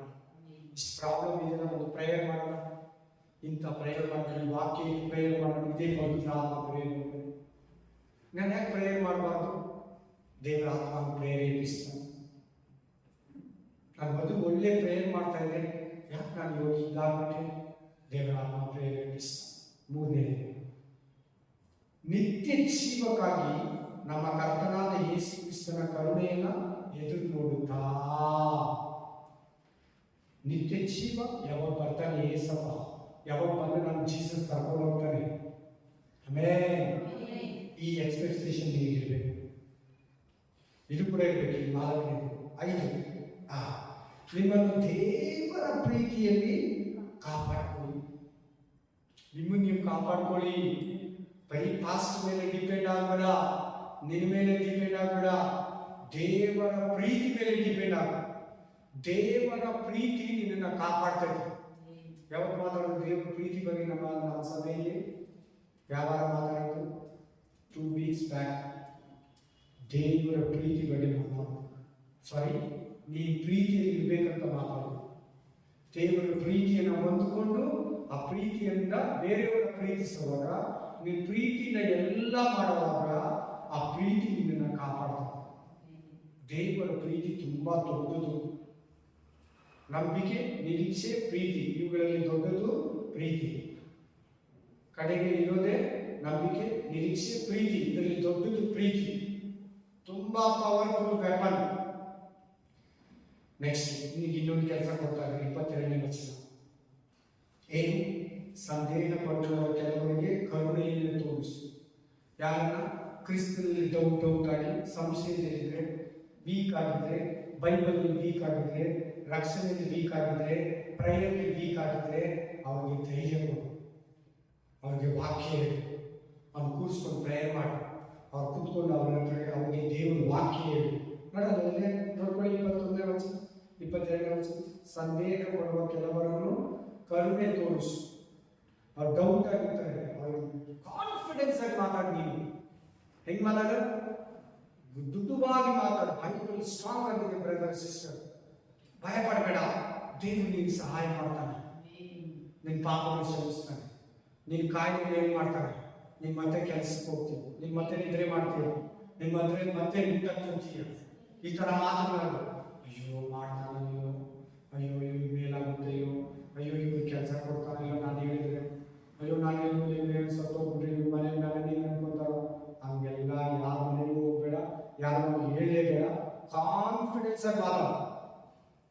ಆಮೇಲೆ ಅವರನ್ನು ಬೆಂಕಿಯ ಬಾಯೊಳಗಿಂದ ಎಳೆದುಕೊಂಡು ರಕ್ಷಿಸಿ. ನರಕದಿಂದ ನಿಮ್ಗೆ ಎಳ್ಕೊಳ್ಳೋ ಪವರ್ ಇದೆ. ನಿಮ್ಗೆ ಏನು ಪವರ್ ಇದೆ? ಒಂದು ಪಾಪಿಯನ್ನ, ಒಂದು ರೌಡಿಯನ್ನ, ಒಂದು ವೇಶ್ಯನ್ನ, ಒಂದು ವ್ಯಭಚಾರನ, ಒಂದು ಮೋಸಗಾರನ, ಒಂದು ಕೆಟ್ಟವನನ್ನ, ನರಕಕ್ಕೆ ಹೋಗೋಣ ನಿನ್ಗೆ ಎಳ್ಕೊಳ್ಳೋ ಶಕ್ತಿ ನಿಮ್ಗೆ ರಕ್ಷಣೆ ಇದೆ. ನಿನ್ನಲ್ಲಿರೋ ಪರಿಶುದ್ಧಾತ್ಮನಿದೆ, ನಿನ್ನ ಒಳಗಡೆ ಇರೋ ವಾಕ್ಯ, ನಿನ್ನ ಒಳಗಡೆ ಇರೋ ಏಸಪ್ಪ ಎಳ್ಕೊಳ್ಳೋ ಶಕ್ತಿ ನಿನ್ನ ಕೈಯಲ್ಲಿ. ನೋಡಾ, ಬೆಂಕಿ ಅಂದ್ರೆ ಪರಲೋಕದಲ್ಲಿ ನರಕ. ಬೆಂಕಿ ಅಂದ್ರೆ ಏನು? ನರಕ. ನರಕದಿಂದ ನೋಡಲಿ ಎಳ್ಕೊಂತಿದೆ, ಎಳೆದುಕೊಂಡು ರಕ್ಷಿಸಿದೆ. ನೋಡ್ದಾ, ಎಂತ ಅಥಾರಿಟಿ ನಿನ್ನ ಹತ್ರ ಇದೆ. ನಿನ್ನ ಕೈಯಲ್ಲಿರೋ ಬೈಬಲ್, ನೀನು ಒಳಗಡೆ ಇರೋ ಪರಿಶುದ್ಧ, ನೀನು ಕಲ್ತಿರೋ ವಾಕ್ಯ ಇನ್ನೊಬ್ಬರನ್ನ ಸೇವ್ ಮಾಡ್ತದೆ, ಪರಲೋಕ ಸೇರಿಸ್ತದೆ, ಬೆಂಕಿಯಿಂದ, ನರಕದಿಂದ, ನಾಶನದಿಂದ ತಪ್ಪಿಸ್ತದೆ. ಆಮೇಲೆ ಕೆಲವರನ್ನು ಭಕ್ತಿಯುಳ್ಳವರಾಗಿ ಕರುಣಿಸಿ, ಭಯಂಕರನಾಗಿ ಕರುಣಿಸಿ. ಯಾರನ್ನ ಬೈದಲ್ಲಿರ್ತಾರ ಅವನ ಬೈದಿಂದ ಆಚೆ ಕರ್ಕೊಂಡು, ಯಾರನ್ನ ಬೈದಲ್ಲಿದ್ದವನ್ನ ಬೈದಿಂದ ಹೊರಗಡೆ ಕರ್ಕೊಂಡು ಧೈರ್ಯ ತುಂಬ್ರಿ. ಆಮೇಲೆ ನೀನೇ ಭಯ ಪಡಬೇಡ ಅಂತ ಅರ್ಥ, ನೀನೇ ಡೌಟ್ ಆಗಿರ್ಬೇಡ ಅಂತ ಅರ್ಥ, ನೀನೇ ವೀಕ್ ಆಗಿರ್ಬೇಡ ಅಂತ ಈ 22-23ನೇ ವಚನದ ಅರ್ಥ. ನೀನೇ ಬೈದಲ್ಲಿದ್ರೆ ಇನ್ನೊಬ್ಬರನ್ನ ಧೈರ್ಯ ಪಡಿಸಕ್ಕಾಗಲ್ಲ, ನೀನೇ ಗಡಿಬಿಡಿ ಇದ್ರೆ, ನೀನೇ ವೀಕ್ ಆಗಿದ್ರೆ ಇನ್ನೊಬ್ಬರನ್ನ ಸ್ಟ್ರಾಂಗ್ ಮಾಡಕ್ಕಾಗಲ್ಲ. ನೀನೇ ಪರಲೋಕ ಇದೆಯೋ ಇಲ್ವೋ, ನರಕ ಇದೆಯೋ ಇಲ್ವೋ ಅಂದ್ರೆ ನೀನೇ ನರಕಕ್ಕೆ ಹೋಗ್ತೀಯ. ಇನ್ನೆಲ್ಲಿ ನೀನು ಆ ಬೆಂಕಿನ ತಪ್ಪಿಸ್ಕೊಳ್ಳೋದು? ಬೇರೆಯವ್ರನ್ನೆಲ್ಲಿ ತಪ್ಪಿಸ್ತೀಯಾ? ನೀ ಸ್ಟ್ರಾಂಗ್ ಆಗಿರು ಅಂತ ಈ ವಾಕ್ಯದ ಅರ್ಥ, ಈ 2 ವಾಕ್ಯ. ಆಮೇಲೆ ಕರುಣಿಸಿ, ಹೊಲಸು ನಡತೆಯಿಂದ ಮೈಲಿಗೆಯಾದ ಅವರ ಅಂಗಿಗಳನ್ನು ಅಸಹಿಸಿ. ಆಮೇಲೆ ನೆಕ್ಸ್ಟ್, ಎಡಬೀಳದಂತೆ ಎಡವಿ ಬೀಳದಂತೆ ನಿಮ್ಮನ್ನು ಕಾಪಾಡುವುದಕ್ಕೂ ತನ್ನ ಪ್ರಭಾವದ ಸಮಕ್ಷದಲ್ಲಿ ನಿಮ್ಮನ್ನು ನಿರ್ದೋಷಿಯನ್ನಾಗಿ ಹರ್ಷದೊಡನೆ ನಿಲ್ಲಿಸುವುದಕ್ಕೂ ಶಕ್ತನಾಗಿರುವ ನಮ್ಮ ರಕ್ಷಕನಾದ ಒಬ್ಬನೇ ದೇವರಿಗೆ, ನಮ್ಮ ಕರ್ತನಾದ ಯೇಸು ಕ್ರಿಸ್ತನ ಮೂಲಕ ಪ್ರಭಾವ, ಮಹತ್ವ, ಆಧಿಪತ್ಯ, ಅಧಿಕಾರಗಳು ಎಲ್ಲ ಕಾಲಕ್ಕಿಂತಲೂ ಮೊದಲು ಇದ್ದ ಹಾಗೆ ಈಗಲೂ ಯಾವಾಗಲೂ ಇರಲಿ. ಆಮೆನ್. ದೇವರು ಎಂತವರಂತೆ, ನಿನ್ನನ್ನ ಎಡಿವಿ ಬೀಳದೆ ಕಾಪಾಡ್ತಾನೆ ದೇವರು. ಎಂತವನು ಜೀಸಸ್ ಕ್ರೈಸ್ತು, ಎಡಿವಿ ಬೀಳದಂತೆ, ಎಡಿವಿ ನರಕದಲ್ಲಿ ಬೀಳದಂತೆ, ಎಡಿವಿ ಪಾಪದಲ್ಲಿ ಬೀಳದಂತೆ, ಎಡಿವಿ ಅಪನಂಬಿಕೆಯಲ್ಲಿ ಬೀಳದಂತೆ, ಎಡಿವಿ ಲೋಕದಲ್ಲಿ ಬೀಳದಂತೆ, ಎಡಿವಿ ನಾಶನದಲ್ಲಿ ಬೀಳದಂತೆ, ಎಡಿವಿ ಮರಣದಲ್ಲಿ ಬೀಳದಂತೆ ನಿನ್ನನ್ನು ಕಾಪಾಡ್ತಾನೆ. ಎರಡನೇದು, ತನ್ನ ಪ್ರಭಾವದ ಸಮಕ್ಷದಲ್ಲಿ ನಿಮ್ಮನ್ನ ನಿರ್ದೋಷಿಯನ್ನಾಗಿ ಮಾಡ್ತಾನೆ, ಹರ್ಷೋನ್ನತರನ್ನಾಗಿ ಮಾಡ್ತಾನೆ, ಶಕ್ತರನ್ನಾಗಿ ಮಾಡುವ ದೇವರು ನಮ್ಮ ದೇವರು. ಯಾಕೆ ಇದನ್ನ ಪ್ರಕಟಣೆ ಗ್ರಂಥ ಮುಂಚೆ ಕೊಟ್ಟಿದ್ದಾರೆ ಗೊತ್ತಾ? ಅದನ್ನು ತಿಳ್ಕೊಳ್ಳಿ. ನೆಕ್ಸ್ಟ್ ಏನಿದೆ ಪ್ರಕಟಣೆ ಗ್ರಂಥದಲ್ಲಿ? 7 ಉಪದ್ರವ, 7 ತುತ್ತೂರಿಗಳು. ಅಲ್ಲಿ ಹೋಗ್ಬಾರ್ದಂತ ಈ ಗ್ರಂಥವನ್ನ ನಿಮ್ಗೆ ಎಚ್ಚರಿಕೆಯಾಗಿಟ್ಟಿದೆ. ಪ್ರಕಟಣೆ ಗ್ರಂಥದಲ್ಲಿ ಎಲ್ಲ ನಾಶನೇ ಇರೋದು, ದೇವರ ಕರುಣೆ ಅನ್ನೋದಿಲ್ಲ. 7ನೇ ಅಧ್ಯಾಯದಿಂದ ಕನಿಕರನೂ ಇಲ್ಲ, ಹುಷಾರ್, ಜಾಗೃತಿ. ಅದಕ್ಕೆ ಯೂದ ಗ್ರಂಥಕ್ಕಿಂತ ಮುಂಚೆ ನಿಮ್ಮನ್ನ ದೇವರು ಎಚ್ಚರಿಸಿ ಈ ಗ್ರಂಥವನ್ನ ಇಟ್ಟಿದ್ದಾನೆ. ಕಣ್ಣು ಪ್ರತಿಯೊಬ್ಬರು Thank you, Jesus. Holy Spirit of God, mighty name of Jesus. ಯೂದರ ಮೂಲಕ ದೇವರೇ ಅನೇಕ ಎಚ್ಚರಿಕೆಗಳನ್ನು ಈ ಬೈಬಲ್ ಸ್ಟಡಿಯಲ್ಲಿ ನಾವು ಕೊಟ್ಟಿದೆಯ ರಾಜ, ಪ್ರೋತ್ಸಾಹಿಸಿದೆಯ ರಾಜ. ಓ ದೇವರೇ, ನಿನಗಾಗಿ ನಿಲ್ಲೋದಕ್ಕೂ ಪ್ರಾರ್ಥಿಸೋದಕ್ಕೂ ಏನೇ ಬೇಕಾಗಬೇಕು.